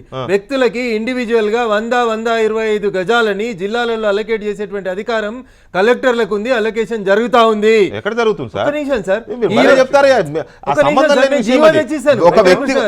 జీవో నెంబర్ 58 అదే స్ఫూర్తి చెప్తుంది. అది ఇర్రెగ్యులర్ వాటిని రెగ్యులరైజ్ చేయమని చెప్తుంది. కానీ జిల్లా కలెక్టర్లు అందరికీ, మీరు ఏ జిల్లా కలెక్టర్ని ఇప్పుడు ఫోన్ లైన్లకు తీసుకున్నా చెప్తారు, 100-125 గజాల ప్రభుత్వ స్థలాలని మీరు ప్రభుత్వం రేటుకైతే, మీరు గరీబ్ అయినట్లయితే, మీకు ఇతర స్థలం లేనట్లయితే, మీరు వెల్ఫేర్ స్కీమ్ తీసుకొచ్చి దీనికి ముడి పెడితే ఎట్లా? ఎస్సీ ఎస్టీలకు ఇళ్ల స్థలాల కోసం 60 గజాలు వెంకటకృష్ణ గారికి కూడా పబ్లిక్ అథారిటీ అనే దానికి రాజకీయ పార్టీలు రావు. నరసింహరావు గారు ఒక్క నిమిషం. పబ్లిక్ అథారిటీ అనేటువంటి డెఫినేషన్ లోకి రాజకీయ పార్టీలు రావు. ఎందుకంటే ప్రభుత్వం నుంచి ఏ ఒక్క రూపాయి కూడా ఏ రకంగా కూడా రాజకీయ పార్టీలు నేను భూములతో పాటు ట్యాక్సుల గురించి చెప్పాను. 2013-2014లో మొత్తం 844 కోట్ల రూపాయలను దేశవ్యాప్తంగా వివిధ పార్టీలు విరాళాల రూపంలో సేకరించాయి. 2004-2011 మొత్తం మధ్య కాలంలో 7 ఏళ్ల కాలంలో కాంగ్రెస్ పార్టీ 2808 కోట్ల రూపాయలను ఆదాయాన్ని ఆదాయం ఇన్ ద సెన్స్ విరాళాల రూపంలో. ఇది ప్రజలకు జవాబు చెప్పాల్సిన అవసరం లేదా? బీజేపీ 994 కోట్ల రూపాయలు సేకరించింది, బీఎస్పీ 484 కోట్లు, సిపిఎం 417, సిపిఐ 6.7. ఇవన్నీ ప్రజలకు చెప్పాల్సిన రాజకీయ అవసరం లేదా? పార్టీలు చెప్పకపోతే ఎవరు చెప్పారు? వెంకటకృష్ణ గారు, మీరు విజయబాబు గారు చెప్తే తెలిసినాయా? రాజకీయ పార్టీలు చెప్తేనే కదా చెప్పాల్సిన అవసరం చెప్పినాయి కదా అంటున్నారు. చెప్పండి, అంక ఫిగర్లు ఎడికెళ్ళి చదువుతున్నారు మీరు? ఇవ్వడానికి ఏంటి అభ్యంతరం? From where you got all those statistics? రాజకీయ పార్టీలు చెప్తేనే కదా మీకు తెలిసినాయి. అవి వాళ్ళు declare రాజకీయ చేసేది. పార్టీలు పనికిరావు, చెప్పయి అది- దొంగలు. This is not the argument, is not proper. no, no. ఆ ఫిగర్లు మీరు ఎడికెళ్ళి చెప్పారు? చెప్తా. కాంగ్రెస్ పార్టీ ఎడికెళ్ళి- చెప్తేనే చెప్పారు కదా, లేదు. బీజేపీ చెప్తేనే చెప్పారు కదా. నేను చెప్తా వినండి, చెప్పండి, నేను చెప్తా వినండి. చెప్పండి. డిక్లేర్ చేసేది ఒకటి ఉంటుంది, డిక్లేర్ చేయనివి కొన్ని ఉంటాయని మాకు కొన్ని అనుమానాలు ఉన్నాయి. ఉన్నాయి ఈ దేశ పౌరులుగా. దానికి ఉదాహరణ ఆమ్ ఆద్మీ పార్టీ విరాళాలకు సంబంధించి బీజేపీ చేసిన నానా బీభత్సం ఏదైతే ఉందో, ఎక్కడి నుంచో నల్లధనం తెచ్చుకున్నాడు అరవింద్ కేజ్రీవాల్ అని ఆయన స్పష్టంగా చెబితే, నువ్వు డిక్లేర్ చేసింది కాదు, నువ్వు డిక్లేర్ చేసింది చాలా ఉంది, ఇంకా బయట పెట్టండి అన్నారు. ఇదే లోక్సత్తాకు సంబంధించి 100 కోట్ల రూపాయలు జయప్రకాష్ నారాయణ సేకరించాడు, విదేశాల నుంచి అక్రమంగా తరలించాడని చెప్పేసి ఆయన మీద ఆరోపణలు చేశారు. మేము ఇవాళ కాంగ్రెస్ ని బీజేపీని ఎందుకు అనుమానించకూడదు? మీరు డిక్లేర్ చేసింది కాదు, మీరు చేసిన దాని కింద ఆర్టీఐ అడుగుతున్నా. ఒక నిమిషం సమాధానం చెప్పండి. ఆర్టీఐ చట్టంలోనే పబ్లిక్ అథారిటీ కిందకి రాజకీయ పార్టీలు పెట్టేస్తున్నా ఫోన్. Okay sir. రాజకీయ పార్టీలు పబ్లిక్ అథారిటీ సంస్థలు కావు. ఇవి ప్రభుత్వం నుంచి భూమి పన్ను చారిటబుల్ సంస్థలు పొందుతాయి. చాలా రకాలైనటువంటి వ్యక్తులకి ఇన్కమ్ ట్యాక్స్ ఎగ్జామ్షన్ కింద మీరు డొనేషన్స్ ఇస్తే, చారిటీస్కి ఇస్తే, మతపరమైన సంస్థలకు ఇస్తే, ఇతర సంస్థలకు ఇస్తే మీకు ఎగ్జామ్షన్ దొరుకుతుంది. అట్లే రాజకీయ పార్టీలు చారిటీ సంస్థలు కూడా ఆర్టీఐ కింద మేము ఇవ్వము అంటే ఏంటి పరిస్థితి? ఒక్క మాట, ఇవ్వమంటే అక్కడికే వస్తాను నేను. వారు ప్రభుత్వం దగ్గర నుంచి కూడా వాళ్ళు ఫండ్స్ తీసుకుంటున్నారు, మేము ఈ సంస్థ నడుపుతున్నందుకు ఇంత డబ్బులు ఇవ్వండి మాకు అని చెప్పి తీసుకుంటున్నారు, కాబట్టి అది పబ్లిక్ అథారిటీ అయింది. నేను రాజకీయ పార్టీ నడుపుతున్నాను కాబట్టి నాకు ప్రభుత్వం, కేంద్రమో రాష్ట్రమో నాకు ఇంత ఇవ్వమని ఇస్తలేదు. మీరు దయచేసి అది అర్థం చేసుకోండి. ఇక్కడ రాజకీయ పార్టీ అనేది తన స్థాపించినటువంటి ఒక అధ్యక్షుని తర్వాత వచ్చేటువంటి ఒక తరంలో వస్తున్నటువంటి సంస్థ. ఎక్కడ మీరు అలా ఆరోపించిన ఒక స్థలం మినహా, టాక్స్ ఎగ్జామ్షన్ మినహా, what are the benefits that the political parties are taking from the government? మీరు ₹1 ప్రయోజనం పొందిన ప్రజల నుంచి, ప్రజల నుంచి ఇన్ ద సెన్స్ ప్రజల ద్వారా ఎన్నుకోబడిన ప్రభుత్వం ద్వారా ₹1 బెనిఫిట్ పొందినా సరే you are answerable to me in the sense people. ₹1 అయినా సరే, నేను కోట్ల గురించి, కోట్ల రూపాయల విలువైన భూముల గురించి నేను మాట్లాడడంలా, ₹1 పొందినా సరే. మీరు అన్నారు చారిటీ సంస్థలకి సెక్షన్ 86 ప్రకారం ఆదాయ పన్ను మినహాయింపు ఉంటుంది కదా. ఆదాయ పన్ను మినహాయింపు పొందుతున్న ఏ స్వచ్ఛంద సంస్థనైనా, ఏ చారిటీ సంస్థనైనా నేనే ఒక అప్లికేషన్ పడేసి, బాబు నువ్వు చేస్తున్న చారిటీ ఏంటి, నువ్వు చేస్తున్న మేలు ఏంటి, నీకు నేను ప్రజల తరఫున ఎందుకు ఇన్కమ్ ట్యాక్స్ రిబేట్ ఇవ్వాలి అని నేను అడిగితే, అతను నేను చారిటీ చేస్తాను కాబట్టి నేను ఇవ్వను అంటే ఏంటి? మీరు ఊరుకుంటారా? మీరు ఊరుకుంటారా? Not only income tax exemption, he is availing so many facilities from the government. Then it comes under the public authority. But whereas the political parties are not getting anything from the government. ఏడొస్తుంది sir, ఎవరు ఇస్తారు sir? ఇప్పుడు గాంధీ భవన్ కట్టిన Congress party కానీ, TRS Telangana Bhavan కట్టిన ఇది కానీ, లేకపోతే భారతీయ జనతా పార్టీ కార్యాలయం కానీ, దానికి ఎన్నికల సంఘానికి పార్టీ కార్యాలయం, ఇవన్నీ గవర్నమెంట్ ఇచ్చిన భూములు కావా? భూములు 100% కార్డు వాల్యూ ప్రకారం ప్రభుత్వానికి డబ్బులు చెల్లించి నామమాత్రం కాదు. కార్డు వాల్యూ వెంకటకృష్ణ గారు మీరు మొండిగా వాదించడం కాదు, మీరు బీజేపీ కేబినెట్ తీర్మానాలు చేసి ఈ పార్టీకి ఇంత గజం ₹1, ఆ రోజులో గజం 5 పైసలు. వెంకటకృష్ణ గారు 2000 సంవత్సరం తర్వాత పుట్టిన టీఆర్ఎస్ పార్టీ కార్డు వాల్యూ ప్రకారం కట్టింది. 2000 సంవత్సరం తర్వాత కన్స్ట్రక్షన్ చేసిన బీజేపీ ఆఫీస్ కూడా కార్డు వాల్యూ ప్రకారమే తీసుకుంది. ఒక మాట రఘునందన్ గారు, మీరు అన్నట్టుగానే అది టీఆర్ఎస్ బీజేపీ పక్కన పెడితే, ఇప్పుడు అవి ఉన్న ప్రైమ్ ఏరియాస్లో కార్డు వాల్యూ ప్రకారం ఇస్తారంటే, నా కార్డు వాల్యూ ప్రకారం ఇప్పించమంటే ఇప్పిస్తారండి? లేదు, నేను ఒక సంస్థ అడుగుతాను, ఇస్తారా?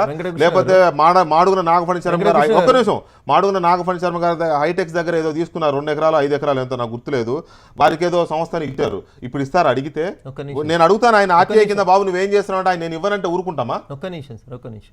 చంద్రశేఖరరావు గారు ముఖ్యమంత్రి అయిన తర్వాత జగజీవన్ రామ్ భవన్ కట్టడానికి, ఇంకో భవన్ కట్టడానికి, no, I am not talking every political party. No, my intention is also not to blame somebody else.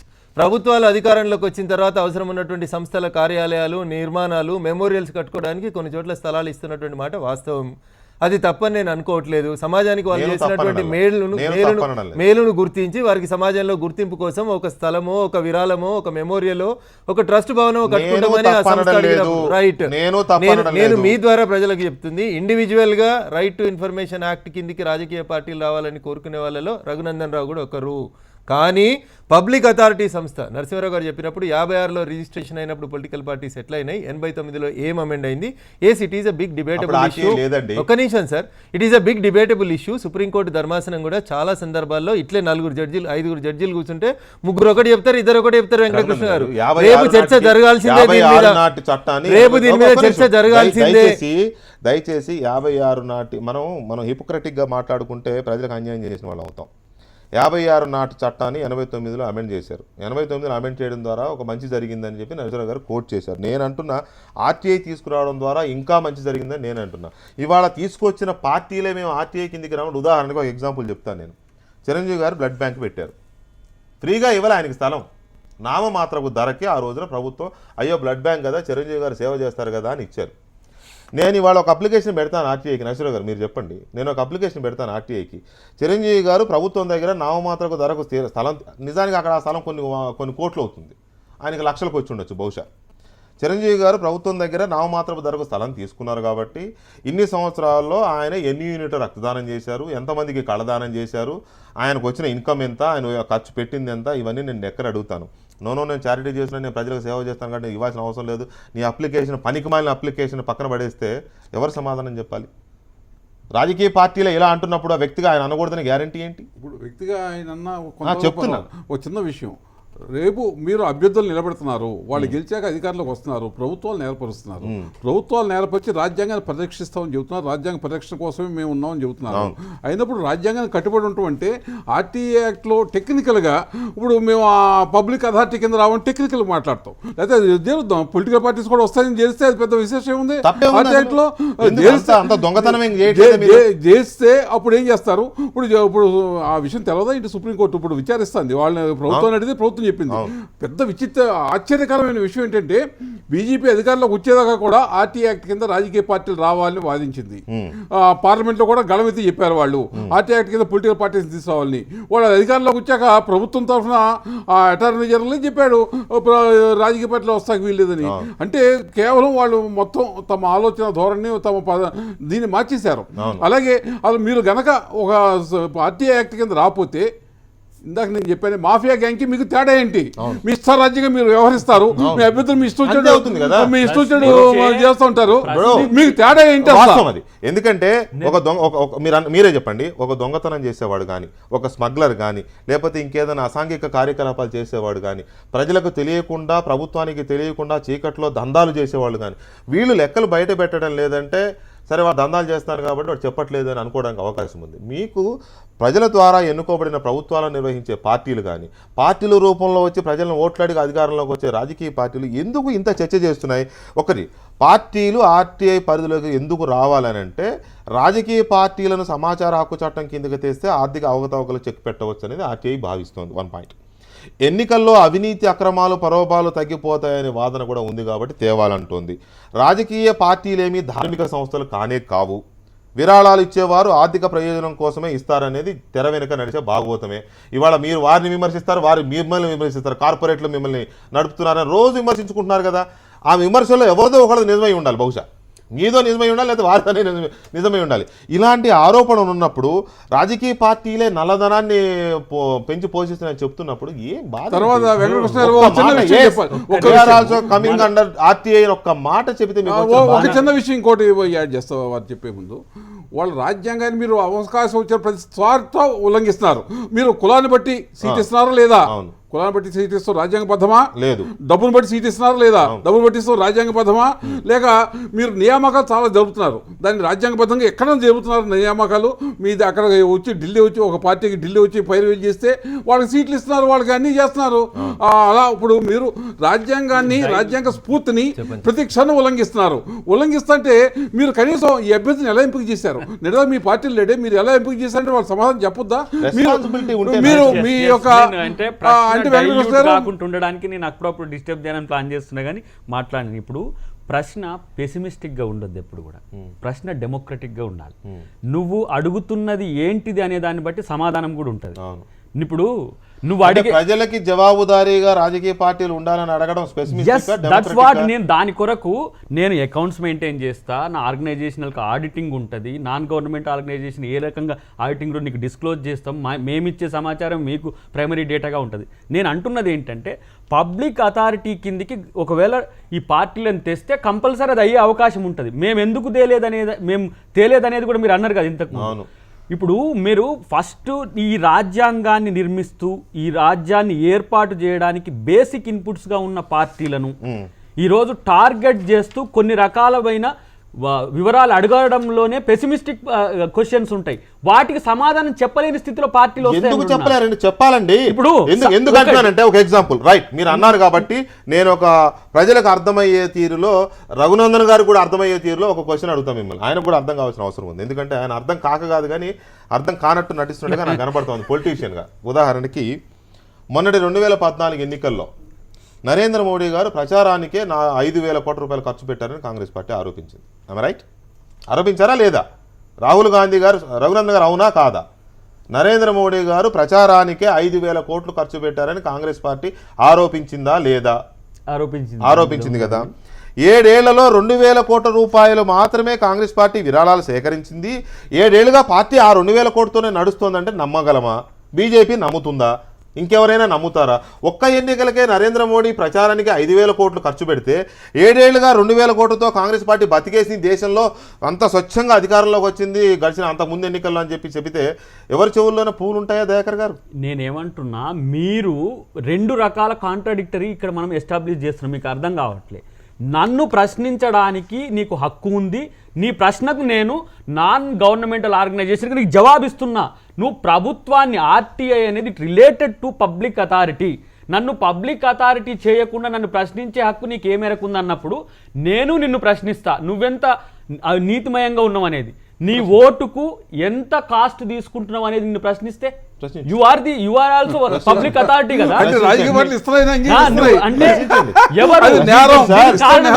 అమాయకంగా 500కి కోట్ల బాటిల్కి ఓటు నమ్ముకునే అమాయకుడిని మీరు ఆర్టీఐ కిందకి లాగి కాంగ్రెస్ పార్టీ దగ్గర ఎంత తీసుకున్నావు, బీజేపీ దగ్గర ఎంత తీసుకున్నావు, టీడీపీ దగ్గర ఎంత తీసుకున్నావు మీరు అడగండి. ఇప్పుడు దాన్ని చెప్పడానికి దాన్ని చెప్పడానికి ఇప్పుడు పీపుల్స్ డెమోక్రసీ కాస్త సోషల్ డెమోక్రసీ కాస్త క్యాపిటలైజ్డ్ డెమోక్రసీ కావడానికి చర్చించుకోవాలి. ఈ అంశం ప్రాతిపదిక వచ్చినప్పుడు రాజకీయ పార్టీలు అంటే 6 నేషనల్ రాజకీయ పార్టీలే కాదు, లేకపోతే ప్రాంతీయ పార్టీలు దాదాపు 200 నుంచి 300 రిజిస్టర్డ్ పార్టీలు, గుర్తింపున్న పార్టీలు, ప్రభుత్వాలను ఏర్పాటు చేసిన పార్టీలు ఉన్నవి. ఇవన్నీ కూడా ఎవరి సర్వీస్ కొరకు ఉన్నాయనే దాని మీద చర్చ పెట్టట్లేదు. ఎప్పుడు సమసమాజ స్థాపన చేస్తా అని నా పార్టీ లక్ష్యం అంటున్నా. నువ్వు చేసినవా చేయలేదా అంటే నేనేం చెప్పాలి? ఆర్టీఐ కింద లేకపోతే దళితుడిని ముఖ్యమంత్రి చేస్తా అన్న ఒక పార్టీ చేయకపోతే ఎందుకు చేయలేవని చెప్పే ప్రశ్న వేస్తే ఎందుకు దానికి పొలిటికల్ కంపల్షన్స్? రఘునందన్ గారు ఇన్ని వేల కోట్ల రూపాయలు ఎన్నికల్లో ఖర్చు పెడుతున్నారు, ఆ పార్టీ ఈ పార్టీ అందరూ వేలాది కోట్ల రూపాయలు ఖర్చు పెడుతున్నారు అని చెప్పి ప్రచారం జరుగుతుంటే ఒక ఎంపీ 50 కోట్లు 100 కోట్లు 150 కోట్లు ఖర్చు పెడుతున్నాడని, ఎమ్మెల్యేలు కూడా 20 కోట్లు 30 కోట్లు 40 కోట్లు ఖర్చు, ఇలాంటి ప్రచారం అయితే జరుగుతుంది. అది ఒక రకంగా చెప్పండి వాస్తవం కూడా మనకు తెలిసిందే. ఇంత జరుగుతున్నప్పుడు రాజకీయ పార్టీలకు ఇంత డబ్బు ఎక్కడి నుంచి వస్తూ ఉంది, ఎవరు విరాళాలు ఇస్తున్నారు, ఏ కలుగుల్లోంచి తీసుకొస్తున్నారని ఎవరైనా ఒక అప్లికేషన్ పెట్టి అడిగితే ఆర్టీఐ కింద మేము దాని కిందికి రాం, మాది పబ్లిక్ అథారిటీ కాదు, మేము చెప్పం అనేదాన్ని ఎట్లా సమర్థించుకుంటారు? మీకు పబ్లిక్ అథారిటీ అనేదాన్ని మీకు మీ అర్థాలు వేరుగా ఉండొచ్చు, కానీ అవును చెప్పాల్సిన బాధ్యత మనకు ఉందనే జాతీయ పార్టీలు ఎందుకు ముందుకు రావట్లేదు? రైట్ వెంకటకృష్ణ, అభ్యర్థులు పెట్టేటువంటి ఖర్చులకి పార్టీలు పెట్టేటువంటి ఖర్చులకు మధ్య ఉన్నటువంటి వ్యత్యాసాన్ని మీరు దయచేసి గమనించాలి. నవ్వడం కాదు వెంకటకృష్ణ గారు, వాస్తవాలను మీరు గమనించాలి. పార్టీ మీకు బీఫామ్ ఇస్తుంది తప్పితే మీకు 50 కోట్లు ఖర్చు పెట్టుకోమని ఇవ్వదు వెంకటకృష్ణ గారు. ఇవన్నీ ప్రాక్టికల్ గా ఫీల్డ్ లేకుండా అద్దాల మేడలో ఉండి బయటికి రాళ్ళు ఇసిరి కొట్టినట్టు కనబడతా ఉంటాయి. దొంగల సంస్థలు నడిపినట్టు, మాఫియాలు నడుపుతున్నట్టు రాజకీయ పార్టీలు నడుపుతున్నారని చాలా మంది పెద్దలు వ్యాఖ్యానిస్తా ఉన్నారు. మేము మిమ్మల్ని స్వతంత్రంగా ఆహ్వానిస్తా ఉన్నాం, మీరు వచ్చి పోటీ చేయండి, ప్రజా వ్యవస్థలలో సర్వీస్ చేయండి, పొద్దునారు నుంచి రాత్రి 12 దాకా ప్రజా సమస్యలలో తిరుగుండ్రి, రాజకీయ నాయకుల వ్యవస్థ ఎట్లుంటుందనే తెలుస్తుంది, దొంగల మాఫియాల వాస్తవాలు ఏందనే తెలుస్తుంది. మీరు చెప్పిన గణాంకాలు అన్నీ కూడా ఏ పార్టీ ఎంత ఇచ్చింది అనేది ఆ పార్టీలు ఇస్తేనే ప్రజలకు తెలిసింది, పబ్లిక్ తెలిసింది. కాబట్టి మేము సమాచార హక్కు చట్టం కిందికి తీసుకురావద్దు అనేటువంటి వాదన సుప్రీంకోర్టులో చేస్తా ఉన్నాం. దాన్ని తప్పు పట్టేటువంటి అధికారం మీకు లేదు. తీసుకురండి అని మీరు ఆర్గ్యూ చేయండి. Let the judiciary decide. తప్పు పట్టే అధికారం నాకు లేదని అధికారం మీకు లేదు. రైట్. ఎందుకంటే No. నా వాదన ఎందుకంటే వినాలి మీరు. నా వాదన ఈ వినాలి దేశంలో మీరు. ప్రతి రాజకీయ నా పార్టీ వాదన ప్రజలకు వినాలి మీరు. జవాబుదారీ అయినప్పుడు, నా వాదన ఈ వింటలేరు మీరు. దేశంలో ప్రతి పార్టీకి ఓటేస్తున్నప్పుడు నేను ఓటర్గా ప్రశ్నించే హక్కు మీకు ఎంత ఉందో నాకుంది. సమాధానం చెప్పే హక్కు కూడా నాకు ఉంది. అంతే నేను ఉంది కాదన్నా, మీరు వెంకటకృష్ణ అధికారమే గారు. లేదన్నారు మీరు. I don't agree with you. నేనేమంటున్నాను Venkatakrishna గారు, సుప్రీంకోర్టులో ఒక ప్రశ్న మీద ఆర్గ్యుమెంట్ నడుస్తూ ఉంది. సిఐసి ఇచ్చినటువంటి ఆ జడ్జిమెంట్కి సవాల్ చేస్తూ సుప్రీంకోర్టు లోపల ఒక ఆర్గ్యుమెంట్ నడుస్తూ ఉంది. పబ్లిక్ అథారిటీ అనే సంస్థ కిందకి రాజకీయ పార్టీని తేవచ్చా తేరాదా? 2013 లోపల సమాచార కమిషన్ ఇచ్చినటువంటి జడ్జిమెంట్ ని పునఃసమీక్షించాల్సినటువంటి సందర్భం ఉందా లేదా? భారత రాజ్యాంగానే ఇప్పటికి 130 సార్లు సవరించుకున్నాం. ఎస్, రాజకీయ పార్టీలు చేస్తున్నటువంటి వాదన తప్పని మీలాంటి వాళ్ళు, నరసింహరావు గారు లాంటి వాళ్ళు చేసినటువంటి వాదన కరెక్ట్ అయితే రేపు జడ్జిమెంట్ వస్తే అన్ని రాజకీయ పార్టీలు ఒబే చేస్తాయి.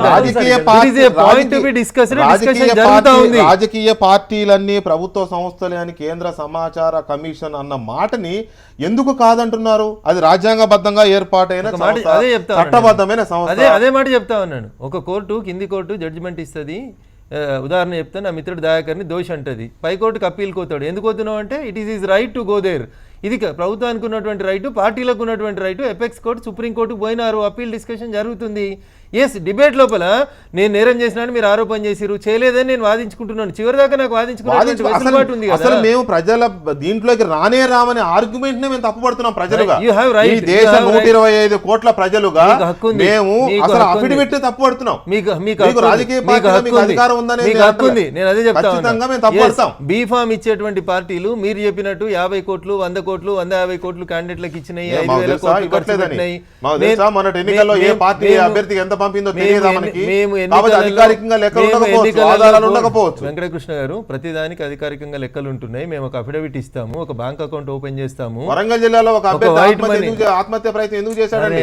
పార్టీ పంపిన డబ్బులు ఆయనకు చేరకుండా ఒక నాయకుడు మింగేశాడు. వెంకటకృష్ణ గారు మీరే అన్నారు, మోడీ గారు ప్రచారానికి 5,000 కోట్లు ఖర్చు పెట్టిరని కాంగ్రెస్ ఆరోపించింది. Is there any proof for it? ఉండదు. కానీ రాజకీయ పార్టీగా ప్రత్యర్థిని బదనాం చేయడానికి వచ్చేటువంటి ప్రతి అవకాశాన్ని వాళ్ళు వాడుకుంటున్నారనేది జగమెరిగిన సత్యము. ఇప్పుడు సమాచార హక్కు చట్టం మీద ఒక మాట మాట్లాడుతున్నారు కదా, ఆరోపణ బురద జల్లానికి అన్నామని చెప్పి ఒక మాట అనమనండి. నేను ఒక మాట నన్ను చెప్పనియండి సార్. అభ్యర్థులు పెట్టేటువంటి ఖర్చుకి వైట్ అకౌంట్ ఓపెన్ చేపిస్తుంది ఎన్నికల సంఘం లోపల. చాలా సంస్కరణలు వచ్చాయి సార్. సార్ 25 లక్షలు కేంద్ర ప్రభుత్వం కాదు సార్, అది ఎన్నికల సంఘం సార్. ఎన్నికల సంఘం ఎంత ప్రిస్క్రైబ్ చేస్తే అంతే కదా సార్. అంతే కదా వెంకటకృష్ణ గారు. కరపత్రాలు కేంద్ర పార్టీలు ఇస్తాయి సార్. కరపత్రాలు కేంద్ర పార్టీలు ఇస్తాయి సార్. వెంకటకృష్ణ గారు తెర ముందు ఇదే వాదిస్తా ఉన్నారు, తెర వెనకాల కూడా అదే వాదిస్తా ఉన్నారు. నాగేశ్వర్ గారు, హన్స్ ఇండియా ఎడిటర్ నాగేశ్వర్ గారు లైవ్ లోకి వచ్చారు. అలాగే వర్మ గారు, లోక్సత్తా సీనియర్ నాయకులు, విజయవాడ నుంచి కూడా లైవ్ లోకి వచ్చారు. నాగేశ్వర్ గారు నమస్కారం అండి. నమస్తే వెంకటకృష్ణ. నాగేశ్వర్ గారు, ఆర్టీఐ కిందికి మేము రావాల్సిన అవసరం లేదు, మేము పబ్లిక్ అథారిటీ కాదు అని కేంద్రం అఫిడవిట్ వేశారు సుప్రీంకోర్టులో. దాన్ని ప్రశ్నించే హక్కు ప్రజలుగా మనకున్నదా లేదా? ఒకటి. తర్వాత ఎందుకు రారు మీరు ప్రజల చేత, ప్రభుత్వం చేత కొన్ని ప్రయోజనాలు పొందుతున్నప్పుడు, ప్రజలకు బాధ్యత వహిస్తున్నప్పుడు, ప్రజలకు జవాబుదారీగా ఉండాల్సిన మీరు ఎందుకు ఆ చట్టం పరిధిలోకి రామంటున్నారనేది రెండో ప్రశ్న. మూడో ప్రశ్న, అసలు రైట్ టు ఇన్ఫర్మేషన్ యాక్ట్ యొక్క ఉనికికే ప్రశ్నార్థకంగా మారిపోతున్నారు వీళ్ళు. ఆ చట్టం యొక్క తీసుకొచ్చిన ఉద్దేశం ఏంటి? ఇవాళ వీళ్ళు దానికి ఎందుకు ఎదురు తిరుగుతున్నారనేది మూడో ప్రశ్న. అంటే మీరు రాజకీయ పార్టీల ప్రస్తుత స్వరూప స్వభావాల పట్ల మీలో ఉన్న ఆవేశపు ఆందోళన 100% న్యాయమైంది, దాంతో ఏకీభవిస్తున్నారు. కానీ సమస్య ఏంటంటే రాజకీయ పార్టీలు సమాచార హక్కులోకి తీసుకురావాలి అన్నదానికి కారణాలు ఏం చెప్తున్నాం? ఎన్నికల ఖర్చులు పెరిగాయి, రాజకీయ పార్టీలు నిరంకుశంగా తయారయ్యాయి, ప్రజలకు జవాబుదారీగా లేవు, ఇవన్నీ నిజం. కానీ పరిష్కారం సమాచార హక్కు చట్టంలోకి తేవడమా? మీకు ఉదాహరణకి ఇవాళ రాజకీయ పార్టీలకు ఎక్కడికి వెళ్ళి నిధులు వస్తున్నాయనేది ఒక ప్రశ్న. అది సమాచార హక్కు చట్టం ద్వారా తెలుస్తుందా? ఆదాయ పన్ను చట్టం, ఇన్కమ్ ట్యాక్స్ యాక్ట్లో అవసరమైన మార్పులు చేసి ఇప్పటికే రాజకీయ పార్టీలు ఐటీ రిటర్న్ సబ్మిట్ చేయాలి. దాన్ని పబ్లిక్ డొమైన్లో పెట్టండి. ఇప్పుడు మనం ఐటీ రిటర్న్ వ్యక్తిగతంగా సబ్మిట్ చేస్తే అది పబ్లిక్ డొమైన్లో పెట్టరు. కానీ ఒక political party IT return submit చేస్తే దాన్ని పబ్లిక్ డొమైన్లో పెట్టమని ఐటీ చట్టాన్ని చిన్న సవరిస్తే ఆ పరిస్థితి పోతుంది. కానీ దాని సమాచార హక్కు చట్టంలోకి తీసుకురావాల్సిన అవసరం లేదు. మీరు అన్నదాంతో నేను 100% ఏకీభవిస్తాను. మీరు అన్నదంటే రెండు ఉన్నాయి. ఒకటి చట్ట సవరణలు, చట్టాన్ని మారుద్దామన్నారు ఐటీ చట్టానికి సంబంధించి. రెండోది ఎన్నికల సంస్కరణ గురించి మీరు మాట్లాడారు పరోక్షంగా, అది కూడా ఏకీభవిద్దాం. కానీ ఇవన్నీ చాలా జనరల్ ఇష్యూస్. కానీ ఒక పౌరుడు అడిగినప్పుడు ఇవ్వడానికి వీళ్ళకి ఏంటి అభ్యంతరం అనేది నా పాయింట్ అండి. పౌరుడు అడిగినప్పుడు అభ్యంతరం ఏంటి అంటే అప్పుడు ఒక పాయింట్ వస్తుంది.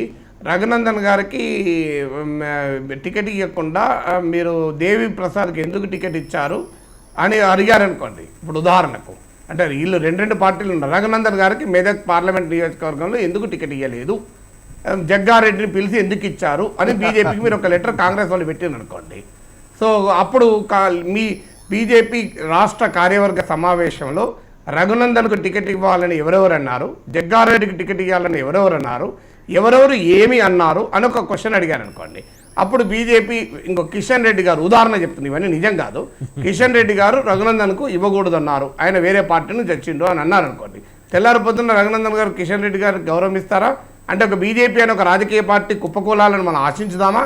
అందువల్ల రాజకీయ పార్టీల వ్యవస్థ. Sorry to differ with you Nageshwar గారు, ఒక ప్రశ్న అంటే రఘునందన్కి టికెట్ ఎందుకు రాలేదు, లేకపోతే నాగేశ్వర గారు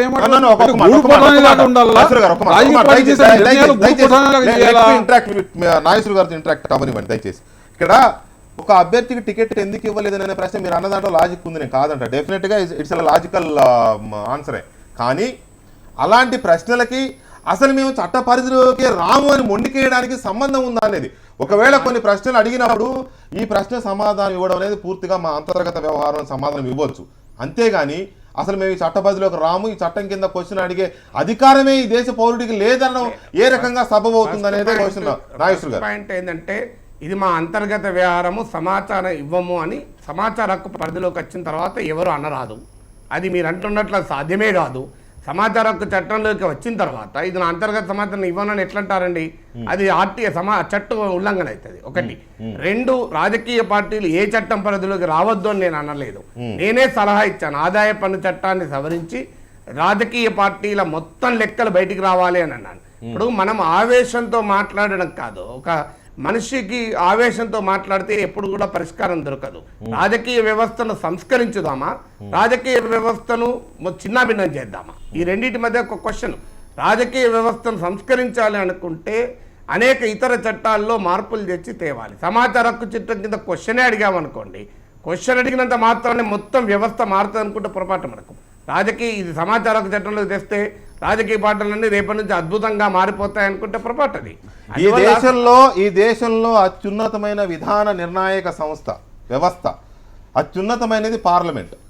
ఆ పార్లమెంటు రూపొందించిన సమాచార హక్కు చట్టం, ఆ సమాచార హక్కు చట్టానికి కేంద్ర సమాచార కమిషన్, ఆ కమిషన్ ఒక తీర్పు చెప్పింది, రాజకీయ పార్టీలు ప్రభుత్వ సంస్థలే చట్టం కింద పౌరులకు జవాబుదారీగా ఉండాల్సిందే, పార్టీలు వాటికి నిధులు ఎక్కడి నుంచి వస్తున్నాయో, ఎలా ఖర్చు పెడుతున్నాయో, ఎన్నికల్లో అభ్యర్థుల ఎంపిక తదితర అంశాలపై పౌరులు అడిగితే సమాచారాన్ని వెల్లడించాల్సిందే, Congress, BJP, CPM, CPI, NCP, బీఎస్పీల ఆర్థిక వ్యవహారాలు, చందాల వివరాలు, చందాదారుల పేర్లు, చిరునామాల వంటి వివరాలు కోరుతూ సామాజిక కార్యకర్త సుభాష్ అగర్వాల్ అడిగిన ప్రశ్నకు సమాచార హక్కు చట్టం కింద కోరితే ఆయా పార్టీలు తిరస్కరించాయి.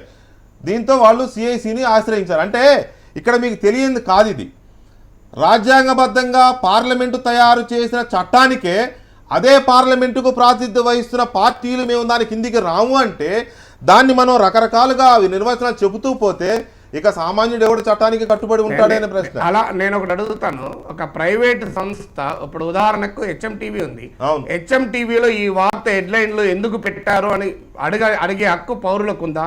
I think that is baseless.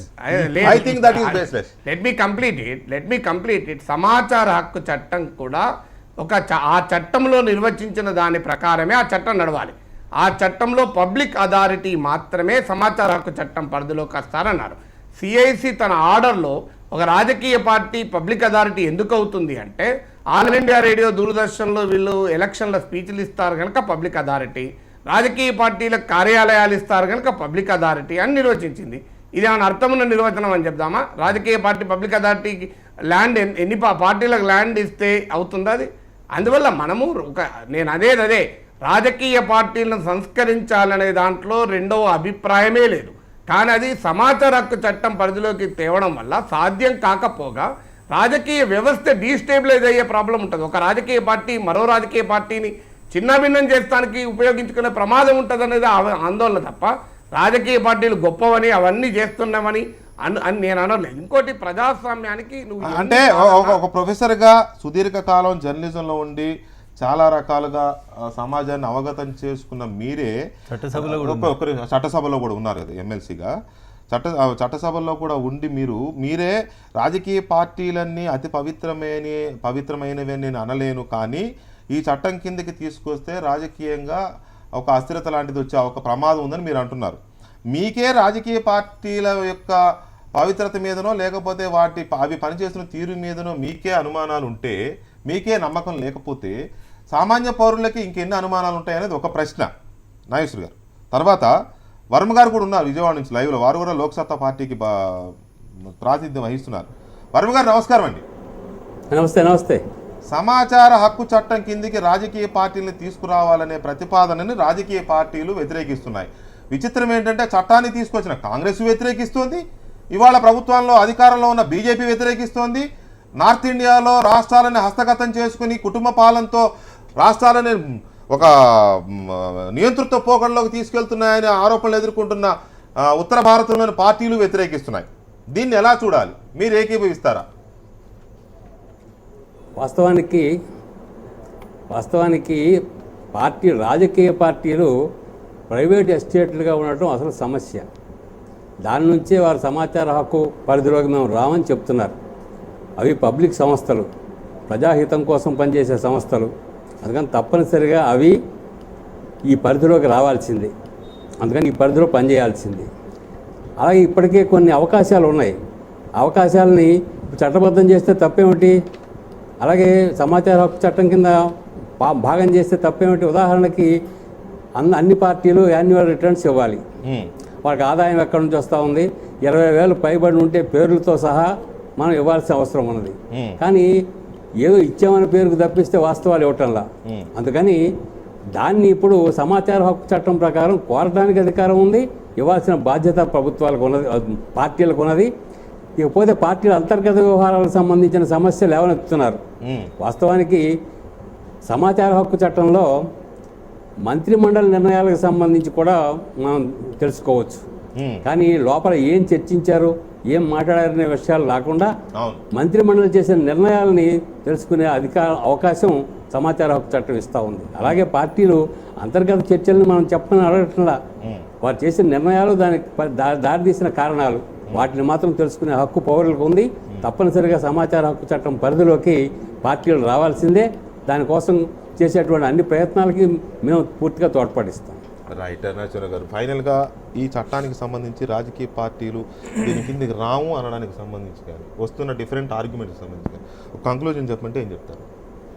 అంటే ఇప్పుడు ప్రజాస్వామ్యం స్ట్రెంగ్తన్ అవుతుంది, ప్రజాస్వామ్యం సైసిస్తుంది.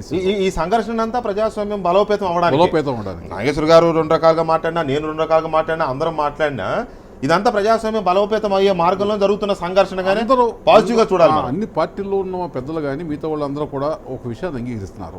నల్లధనం విపరీతంగా వస్తుంది రాజకీయ పార్టీల్లో, డబ్బులు పెట్టుకుంటున్నారు. ఇది పద్ధతి మారాలి. ఈ రాజకీయాల్లో కుటుంబ వ్యవస్థలాగా మారిన రాజకీయ పార్టీలన్నీ కూడా ఆ పద్ధతి మారాలి. ఒక డెమోక్రటిక్ వ్యవస్థ రాజకీయ పార్టీలు నెలకొనాలి. వాళ్ళ డెమోక్రటిక్ పద్ధతిలో ఎవరు ఎంపిక చేసుకోవడం, అభ్యర్థులు ఎంపిక చేసుకోవడం కానీ మిగతా నిర్ణయాలు తీసుకోవడం కానీ జరగట్లా.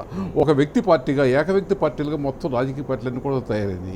అందువలన ఈ పద్ధతి మారాలి. ఈ రాజకీయ పార్టీలు సంస్కరించబడాలి, ఆధునికం కావాలి, ప్రజాస్వామ్యం స్ట్రెంగ్తన్ చేయాలి.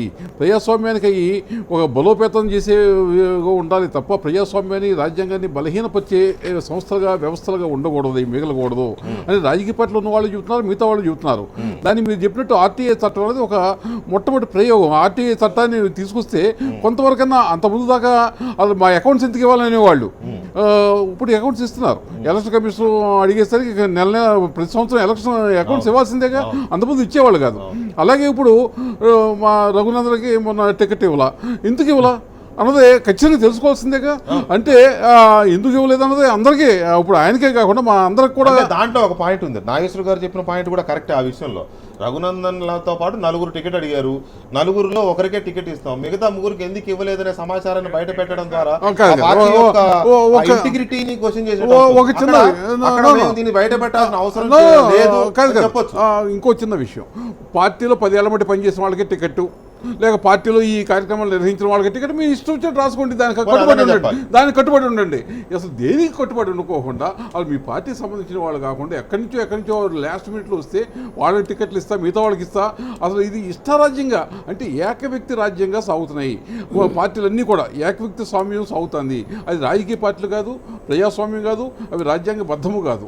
రాజ్యాంగబద్ధం కానప్పుడు ఆర్టీఐ యాక్ట్ కింద వాళ్ళు అడిగితే వాళ్ళు కంగారు పడిపోతున్నారు. అసలు రాజకీయ పార్టీలకు ఇబ్బంది ఏంటి? ఆర్టీఐ యాక్ట్ కింద అడిగితే అసలు ఇబ్బంది ఏంటి? మేము పారదర్శకంగా ఉంటాం, పారదర్శకంగా ప్రభుత్వాన్ని నిర్వహిస్తున్నాం, మేము పారదర్శకంగా ఉంటాం అన్నప్పుడు వాళ్ళకి అసలు ఇబ్బంది ఏంటి? ఎటువంటి ఇబ్బంది లేదు. నరసింహారావు గారు ప్రజాస్వామ్యం గురించి, కాన్స్టిట్యూషన్ గురించి చర్చ మొదలైనప్పటి నుంచి 10 సార్లు చెప్పారు. అదే ప్రజలు పొద్దుకి పార్టీ మారిన వాళ్ళను, పొద్దుగల కండువాలు మార్చిన వాళ్ళకి ఓట్లేసి జనం గెలిపిస్తా ఉన్నారు. Is it not the meaning of the constitution? ఒక్క నిమిషం, ప్రజలు వేసిన ఓట్లకు విలువ లేదా?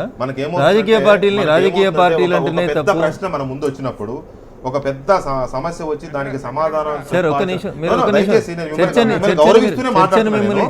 మిమ్మల్ని గౌరవిస్తూనే ఒక పెద్ద ప్రశ్నకు సమాధానం చెప్పాల్సిన సందర్భం వచ్చిన ప్రతిసారి ప్రజలు డబ్బులు తీసుకోవట్లేదా, ప్రజలు ఎందుకు అమ్ముడు పోతున్నారు? నేను అది చెప్పలేదు మీకు. మీరు అందుకనే చర్చను మీకు అనుకూలమైన దిశలో ఇంటర్ప్రిట్ చేయదు.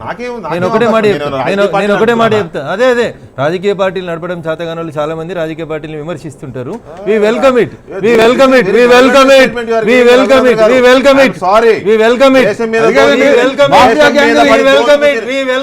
మీద పడి దోచుకు తినే రాజకీయ నాయకులు కూడా ప్రజలు ప్రశ్నిస్తే రావడానికి భయపడుతున్నారు. మీరు ఎవరు భయపడట్లేదు.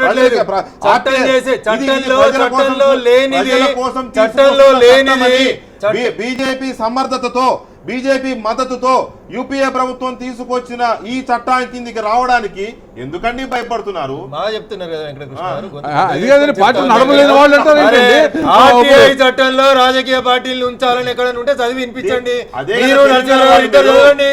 అది చదవకుండా చట్టాన్ని మారుస్తారా? ఈ డిబేట్ లో మారుస్తారా? అయితే సుప్రీంకోర్టు చెప్తే మారుతుంది, లేకపోతే పార్లమెంట్ డిబేట్ ని కించపరుస్తలేము. జరగాల్సిన చర్చ అయితే సుప్రీంకోర్టులో జరగాలి, జరగాల్సిన చర్చ పార్లమెంట్ లో జరగాలని చెప్తున్నా. మీ డిబేట్ డిబేట్ల ద్వారా చట్టాలు మారాలని చెప్తున్నా. ఆర్టీఐ చట్టంలో రాజకీయ పార్టీలు చేరాలని రాసి ఉందా అని మీరు అడిగారు. రాజకీయ పార్టీలు ఆర్టీఐ చట్టం పరిధిలోకి వస్తాయనేటువంటి రాసి ఉందా అని మీరు అడుగుతున్నారు. రాసుందా? రావు అని రాసుందా? ఎక్కడుంది సార్? రాజకీయ పార్టీ ఆర్టీఐ చట్టంలో రాజకీయ పార్టీలు రావని రాసున్నదా? రక్షణపరమైన అంశాలు, ఎట్లా సార్? చివరికి ఒక మాట, చివరికి చట్టం నేను చదివాను సార్, మీరే కాదు, మీరు అడ్వకేట్ అయి ఉండొచ్చు. చివరికి ఒక మాట దయచేసి అదే చెప్తున్నా చట్టంలో ఉన్న ప్రకారం స్టాక్ మార్కెట్లు, విదేశాల్లో ఉన్న భారత రాయబార కార్యాలయాలు కూడా ఆర్టీఐ చట్టం పరిధిలోకి రావాలి, ఇలాంటి వాదనే వచ్చింది. అయితే కేంద్ర సమాచార కమిషన్ వివిధ రాష్ట్రాల సమాచార కమిషన్లు ఆర్టీఐ పరిధిలోకి వస్తాయని తీర్పులు ఇచ్చాయి. ఇవి స్టాక్ మార్కెట్లను భారత రాయబార కార్యాలయాలు చివరికి తీసుకొచ్చారు. అంటే అవసరాన్ని బట్టి తెస్తారండి. భారత రాజ్యాంగాన్ని ఇప్పటికి 120 సార్లు సవరించుకున్నాం సందర్భాన్ని బట్టి. Law is elastic if required. రేపు సుప్రీంకోర్టు చెప్తే, లేదా రేపు రాజ్యాంగాన్ని సవరణ చేస్తూ లోక్సభలో పార్లమెంట్ లోనో బిల్లు తెస్తే, రాజకీయ పార్టీలు అన్ని వస్తే చర్చ జరిగిన తర్వాత వస్తాయి. మీరు వినాలి, మీరు మొత్తం వినలేదు. డిబేట్ల ద్వారా చట్టాలు రావు అన్నాను నేను, అంతేగాని ఈ డిబేట్ ద్వారా చట్టాలు రాకపోవచ్చు, కానీ చట్టం జరగాల్సింది లోకసభలోనో రాజ్యసభలోనో బిల్లు ఆమోదం. అవునండి, లోక్సభ చట్టసభ ప్రజల ప్రతిబింబమే కదా, ప్రజల అభిప్రాయాన్ని ప్రతిబింబాలే అవి. మీలాంటి వాళ్ళు మాట్లాడే సమాధానం చెప్తూ అదే చెప్పిన. ప్రజలు ఓట్లేస్తే, పార్టీ మారిన వాళ్ళు కూడా ఎమ్మెల్యేలు ప్రజలు ఓట్లేస్తే వారిని కాదందామా అని అడుగుతున్నాడు. ప్రజలు ఓట్లేసి దీనికి ఎక్కడో లేదు ఎగ్జాంపుల్, మన కళ్ళ ముందే ఉంది. నాగేశ్వర గారి రూపంలోనే ఉంది ఎగ్జాంపుల్. ఆయనే చెప్తారు. ఇప్పుడు నాగేశ్వర గారు, మీరు ఎమ్మెల్సీగా 2 సార్లు పోటీ చేసి గెలిచారు. మీరు ఇండిపెండెంట్గా కాదు, రాజకీయ పార్టీలతో పోటీ పడి మరీ గెలిచారు 2 సార్లు కూడా. 2 సార్లు మీరు నాతో చాలా ఆనందంగా షేర్ చేసుకున్నారు. వెంకటకృష్ణ, ఈ ప్రజాస్వామ్యం బతికే ఉందనడానికి నేనే ఒక ఎగ్జాంపుల్ని. 3 లక్షలతో ఒకసారి, 4 లక్షలతో ఒకసారి నా ఫ్రెండ్స్ ఇచ్చిన విరాళాలతో గెలుపొందానని మీరే ఆనందంగా షేర్ చేసుకున్నారు. నిజంగా ప్రజాస్వామ్యం బతుకుందని ఆ రోజు మనం అనుకున్నాం. కానీ ఇవాళ డెమోక్రసీలో మన దగ్గర ఉన్న ఎలక్షన్స్లో పార్టీలు అలాగే పార్టీల అభ్యర్థులు గెలుస్తున్నారా నాగేశ్వర్ గారు?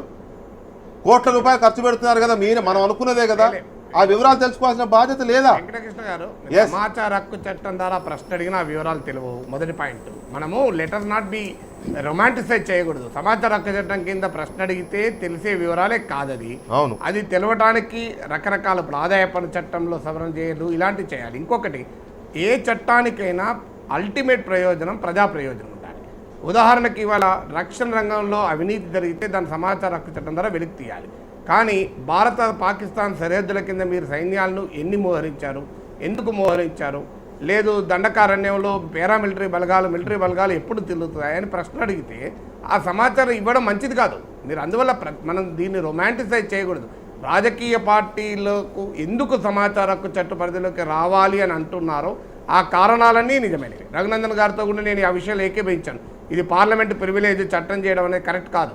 పార్లమెంట్ ప్రివిలేజ్ అని చట్టం చేయడం అనేది కూడా కరెక్ట్ కాదు. వీధిలో పోరాడుతున్న నిర్భయ చట్టం వచ్చింది. వీధిలో పోరాడుతున్న నిర్భయ చట్టం వచ్చింది.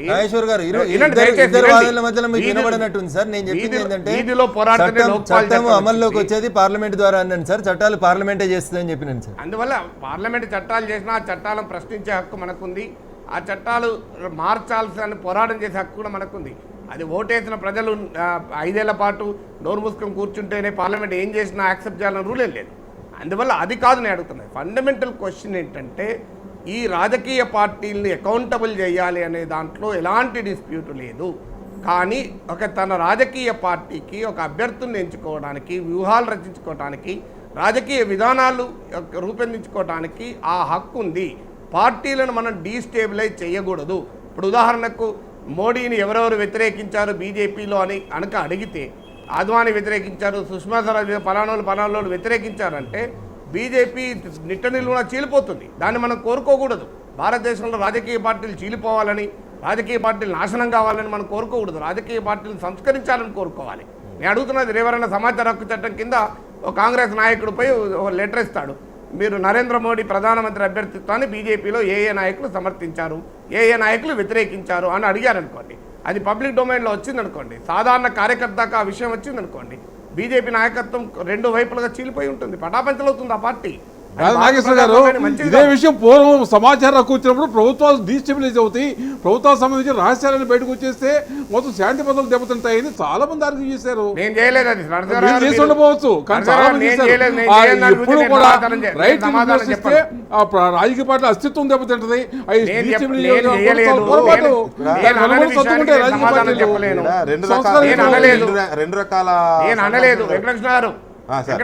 చెప్పండి. నేను అనలేదు. నేను అనంతాన్ని నరసింహారావు గారు అన్నారంటూ ఆవేశంగా మాట్లాడి భారత ప్రజాస్వామ్య పరిరక్షణ అవతారం ఎత్తుదామంటే అది ఆయన ఇష్టం, నాకు అభ్యంతరం లేదు. కానీ నేను అనంతాన్ని గురించి నేను సమాధానం చెప్పలేదు. నేనేమన్నాను మీరు వినిపించుకున్నారా? అసలు కాదు, మొట్టమొదటి సమాచారం హక్కు వచ్చినప్పుడు ఈ సమాచారం కనుక వస్తే ప్రభుత్వాలు డీస్టెబిలైజ్ అవుతాయి, అసలు అధికారులు ఎవరు పనిచేయలేరు, వాళ్ళ రహస్యాలను తెలిసిపోతాయి, శాంతి భద్రతలకు విఘాతం కలుగుతుంది, వాళ్ళు ఆర్గ్యూ చేశారు అని నేను చెప్పా. అది తప్ప మీరు అది వినిపించుకోవాలి. అది ఎవరు రైట్ అన్నారు? ప్రభుత్వాలు ప్రభుత్వాలు ప్రజాకంటకం అయితే ఆ ప్రభుత్వాలు డీస్టెబిలైజ్ కావడమే మంచిది, ఏం అభ్యంతరం లేదు. కానీ సమస్య ఏంటంటే వ్యవస్థల్ని మనం దెబ్బతీద్దామా, వ్యవస్థల్ని బలోపేతం చేద్దామా? అయితే ఇక్కడ cure cannot be worse than the disease. అది నేను చెప్పేది. సార్ ఇక్కడ మీరు ఎలాగైతే వ్యవస్థలు అంటే మారవనుకుంటున్నారా? వ్యవస్థలు తమ తాము సరి చేసుకోలేరా? వ్యవస్థలు ఉండిపోతాయి, ఇలా పర్మనెంట్ ఉండిపోతాయా? 50 ఏళ్ళ వాళ్ళ పార్టీలు ఉన్నాయా? పార్టీలు మారుతాయి, ఖచ్చితంగా మారుతాయి, అవుతాయి. మారేనండి నరసింహారావు గారు, వ్యవస్థలు మారవని అనే అంత మూర్ఖుణ్ణి నేను కాదు. మరి మారుతాయి కదా, మారుతాయి. మీలాగా టీవీలో మాట్లాడి కూర్చున్నది కాదు. ప్రజాస్వామ్య క్షేత్రంలో అడుగు పెట్టి ప్రజలకు నిరూపించడం అని నాకు చెప్తే ఎట్లండి? అందరి తపన ఉపన్యాసాలు ఇచ్చి కూర్చున్నాను కాదు నేను. దయచేసి మీరు నా మీద ఎగురుతున్నారు కానీ ఉపన్యాసాలు మారాలి. ఎవరి మీద ఎగరాల్సిన నరసింహారావు గారు, మీరు ఓన్లీ ఉపన్యాసాలు ఇస్తారు. నేను నాగేశ్వర గారు ఎవరి మీద ఎగరాల్సిన అవసరం లేదులే కానీ ఏంటి సార్ మరి ఎట్లా ఎగురుతున్నా నా మీద? ఎవరికి ఎవరికి ఇచ్చే గౌరవం వారికి నేను నా ఇస్తూ ఉంటారు. అభిప్రాయం అదేమి- చెప్పాను, ఆయన అభిప్రాయం ఆయన చెప్పొచ్చు. డెఫినెట్ గా మీ అభిప్రాయానికి విలువ ఉంటుంది, వారి అభిప్రాయం ఎవరి అభిప్రాయం వాళ్ళు కానీ చెప్తూ ఉంటారు. ఇక్కడ ఇప్పుడు ఇది జరుగుతున్న డిబేట్ అంటేనే అది కదా. నేనేదో నాశనం చేసినట్టు అవును, దయచేసి నేను అనేది ఒకటే మీరు కూడా లక్ష్మణరావు ఒకసారి ఎన్నికల్లోకి వచ్చి పోటీ చేయండి, తెలుస్తుంది మీకు. ఏం తెలుస్తుంది 10 కోట్లు ఉంటే వస్తాడు ఆయన కూడా. లేదు, ఆ పార్టీకి నా- నా- లేవు. 25 కోట్లు ఉంటేనే నాగేశ్వర్ గారు గెలిచిరా, వెంకటకృష్ణ గారు ఏం మాట్లాడతారు? మీరు వేసి- చాలా మంది గెలుస్తున్నారు.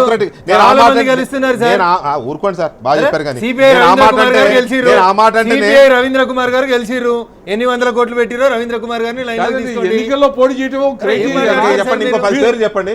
ఇంకో 10 పేర్లు చెప్పండి. 2004లో జగ్గారెడ్డి గెలిచిండు సంగారెడ్డి నుంచి. ఎంత? ఎన్ని వేల కోట్లు చెప్పిండో అరే 2004లో జగ్గారెడ్డి గెలిచిండు మీరు అంటున్నా. చెప్పగలిగితే మహా చెప్తే ఇంకో 2-3 పేర్లు చెప్తాను. 10 పేర్లు చెప్తాం సార్. ఇంత పెద్ద అరే, దేశంలో 2-3 పేర్లు చెప్పడానికి ఇది అన్యాయం దానికి సార్. దీనికి నిన్న ఏమైనా రాత్రి సంబంధం ఉందా? అనంతపురం దగ్గర చచ్చిపోయిన Right. వెంకటేష్ నాయక్ గారు కూడా 10 లక్షలు ఖర్చు debate పెట్టకుండానే అవుతుంది కానీ 4 సార్లు ఎంపీ గెలిచిండు.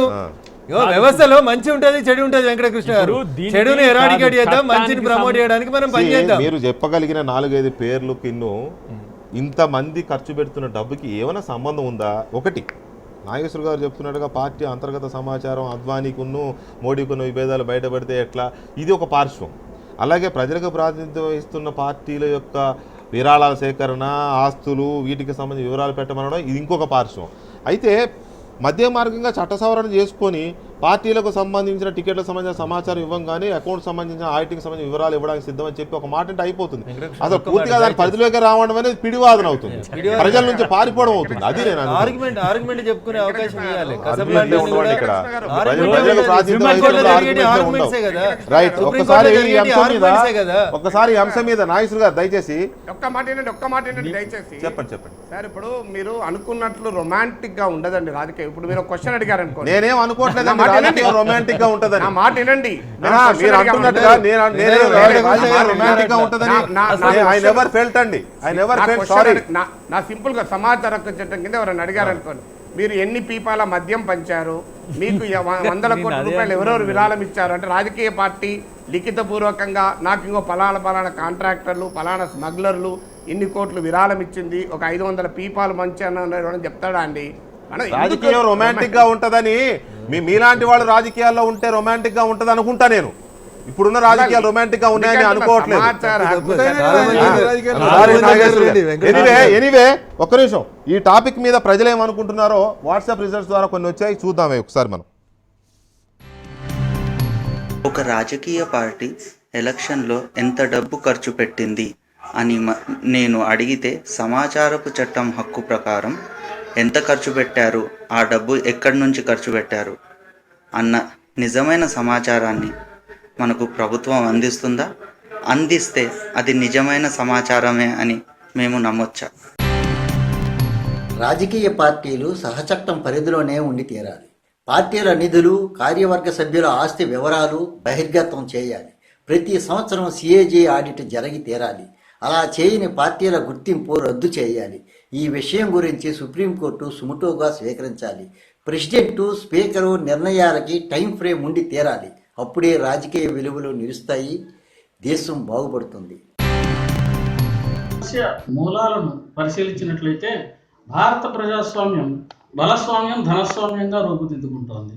ఈ ధన ప్రవాహం నుంచి ఎన్నికలను కనుక ఎన్నికల్లో అడ్డుకట్ట వేయగలిగితే రైట్ టు ఇన్ఫర్మేషన్ యాక్ట్ ప్రకారం మనం ఎవరిని ప్రశ్నించాల్సినటువంటి అవసరం ఉండదు. కాబట్టి ఎన్నికల ప్రవర్తన నియమాలను ఖచ్చితంగా అమలు చేయడం, ఎన్నికల్లో ధన ప్రవాహాన్ని అడ్డుకట్ట వేయడం రెండు ప్రధానమైనటువంటి ముఖ్య అంశాలుగా, నేరపూరితమైన వ్యక్తులు ఎన్నికల్లో కాకుండా చూడడం అనేటువంటి ముఖ్యమైన అంశాలు కనుక చేసినట్టయితే ఈ సమస్య ఉత్పన్నం కాదు. సమాచార హక్కు పరిధిలో రాజకీయ పార్టీలు కూడా ఉండాల్సిందే. ఎందుకంటే ప్రజలను పరిపాలిస్తుంది రాజకీయ పార్టీలే. కాబట్టి ఆ రాజకీయ పార్టీలకు సంబంధించిన సమాచారం కూడా ప్రజలు తెలుసుకోవాల్సిన ఆవశ్యకత ఎంతైనా ఉంది. రైట్. అది ప్రజల్లో మెజారిటీ అభిప్రాయం ఆర్టీఐ కిందకే రావాలని ప్రజలు కోరుతున్న పరిస్థితి. అయితే దీనికి సంబంధించి పార్టీలు ఇంకా ముందు ఎలా స్పందిస్తాయి, పార్లమెంట్ ఎలా స్పందిస్తుంది, చట్ట సవరణ తెస్తారా, లేక అందులో ఉన్నాయి కూడా రాజకీయ పార్టీలే కాబట్టి అందరూ ముక్తకంఠంతో ఆర్టీఐ కిందకి వెళ్ళాల్సిన అవసరం లేదని చెప్తారో త్వరగా చెప్పండి. ఇప్పటికి చాలా టైం. మీరు ఏంటంటే ఈ డిబేట్ తోని రాజకీయ పార్టీలు మొండిగా ఉన్నాయనేది ఎస్టాబ్లిష్ చేసింది వాస్తవమే కదా. వాస్తవానికి వాస్తవమే కదా. వినండి, Establish చేయడం ఏంటి? డెమోక్రటిక్ పిడివాదన చేస్తున్నాను, నేనే వాదిస్తున్నా. డెమోక్రటిక్ డైలాగ్ ను స్వాగతిస్తున్నాం ఎవరైనా నాగేశ్వర సరే. గారికి ఆ మీరు కోపం వచ్చినా కాదు, నేను అదే పబ్లిక్ వాదిస్తున్నా. అథారిటీ కిందికి తేవడానికి మీరు ప్రజలందరూ కలిసి మూవ్మెంట్ చేయండి, సుప్రీం కోర్టును ఆ తీర్పు వచ్చేటట్టు వస్తాయి చేయండి. సార్, మూమెంట్స్ వస్తాయి. ఎందుకు మీరు తొందరపడుతున్నారు? మీరు మూమెంట్ చూసి వాళ్ళ రాజకీయ పార్టీలో ఉన్నారు, మీరు అది మర్చిపోతే ఎట్లా? రాజకీయ ప్రత్యర్థుల మూమెంట్ నుంచి అడ్డం పెట్టుకుని రాజకీయ పార్టీలోకి వచ్చిన రాజకీయ మీరు మూమెంట్ కించపరిచే విధంగా మాట్లాడకండి. రాజకీయ మూమెంట్లు వస్తాయి, ప్రత్యర్థుల నుంచి వచ్చే డెఫినెట్ గా మూమెంట్లు సమస్యలను వస్తాయి. మాత్రమే రైట్, వర్మ గారు థ్యాంక్ యూ వెరీ మచ్. చేస్తున్నాం. వర్మ గారు thank you very much. Nageswara గారు థ్యాంక్ యూ వెరీ మచ్. మాతో చర్చలో పాల్గొన్నందుకు థ్యాంక్ యూ వెరీ మచ్. ఏంటి నాగేశ్వర గారు ఏదో అన్నారు, కట్ అయింది. చివరిగా ఒక్క మాట, రాజకీయ పార్టీల పైన మీరు వ్యక్తం చేసినా, నరసింహారావు గారు వ్యక్తం చేసినా, నేను వ్యక్తం చేసినా అభిప్రాయం ఒకటే, దాంట్లో ఏం డిస్ప్యూట్ లేదు, ఆవేదన అందరిది ఒకటే. కానీ నేను సమాచార హక్కు చట్టంలో ఏమడుగుతావు, ఒక్క ఆ పార్టీల విరాళాలు వీటిని అడగటానికే ఆ చట్టంలోకి తేవాలంటే దాన్ని ఇతర చట్టాల్లో మార్పుల ద్వారా చేయవచ్చు. కానీ రాజకీయ పార్టీల మనుగడనే మనం ప్రశ్నార్థకం చేయకూడదు అని మాత్రమే అన్నా. నాకేం స్వార్థం లేదు, నేను అనడం లేదు, నేను కాదు నరసింహ గారు కూడా అనలేదులే. కానీ కాకపోతే మీరు అన్న దాంతోనే నేను కూడా ఏకీభవిస్తున్నా. దీని ద్వారా ప్రశ్నించడం వల్ల రాజకీయాల మీద తిరగబడి గెలిచిన ఎలక్షన్ల మీరు అన్నట్టు నేను కూడా మీతోనే ఏకీభవిస్తున్నా. దీని ద్వారా ప్రశ్నించడం వల్ల ఒరిగేది శూన్యమే అయినా కనీసం ప్రశ్నించడానికైనా ఒక ఆధారం ఉంది కదా. దాన్ని కూడా మేము కాలరాస్తాం రాజకీయ పార్టీలు అనడాన్ని మనం తప్పుగా చూడాలనే నా కోరిక. వెరీ మచ్ దయాకర్ గారు, రఘునందన్ గారు, నరసింహ గారు థ్యాంక్ యూ వెరీ మచ్. ఇది డిబేట్ నెంబర్ 1. డిబేట్ నెంబర్ 2లో చంద్రబాబు నాయుడు గారు ఢిల్లీ వెళ్ళి ఏం చేశారు, కాయా పండ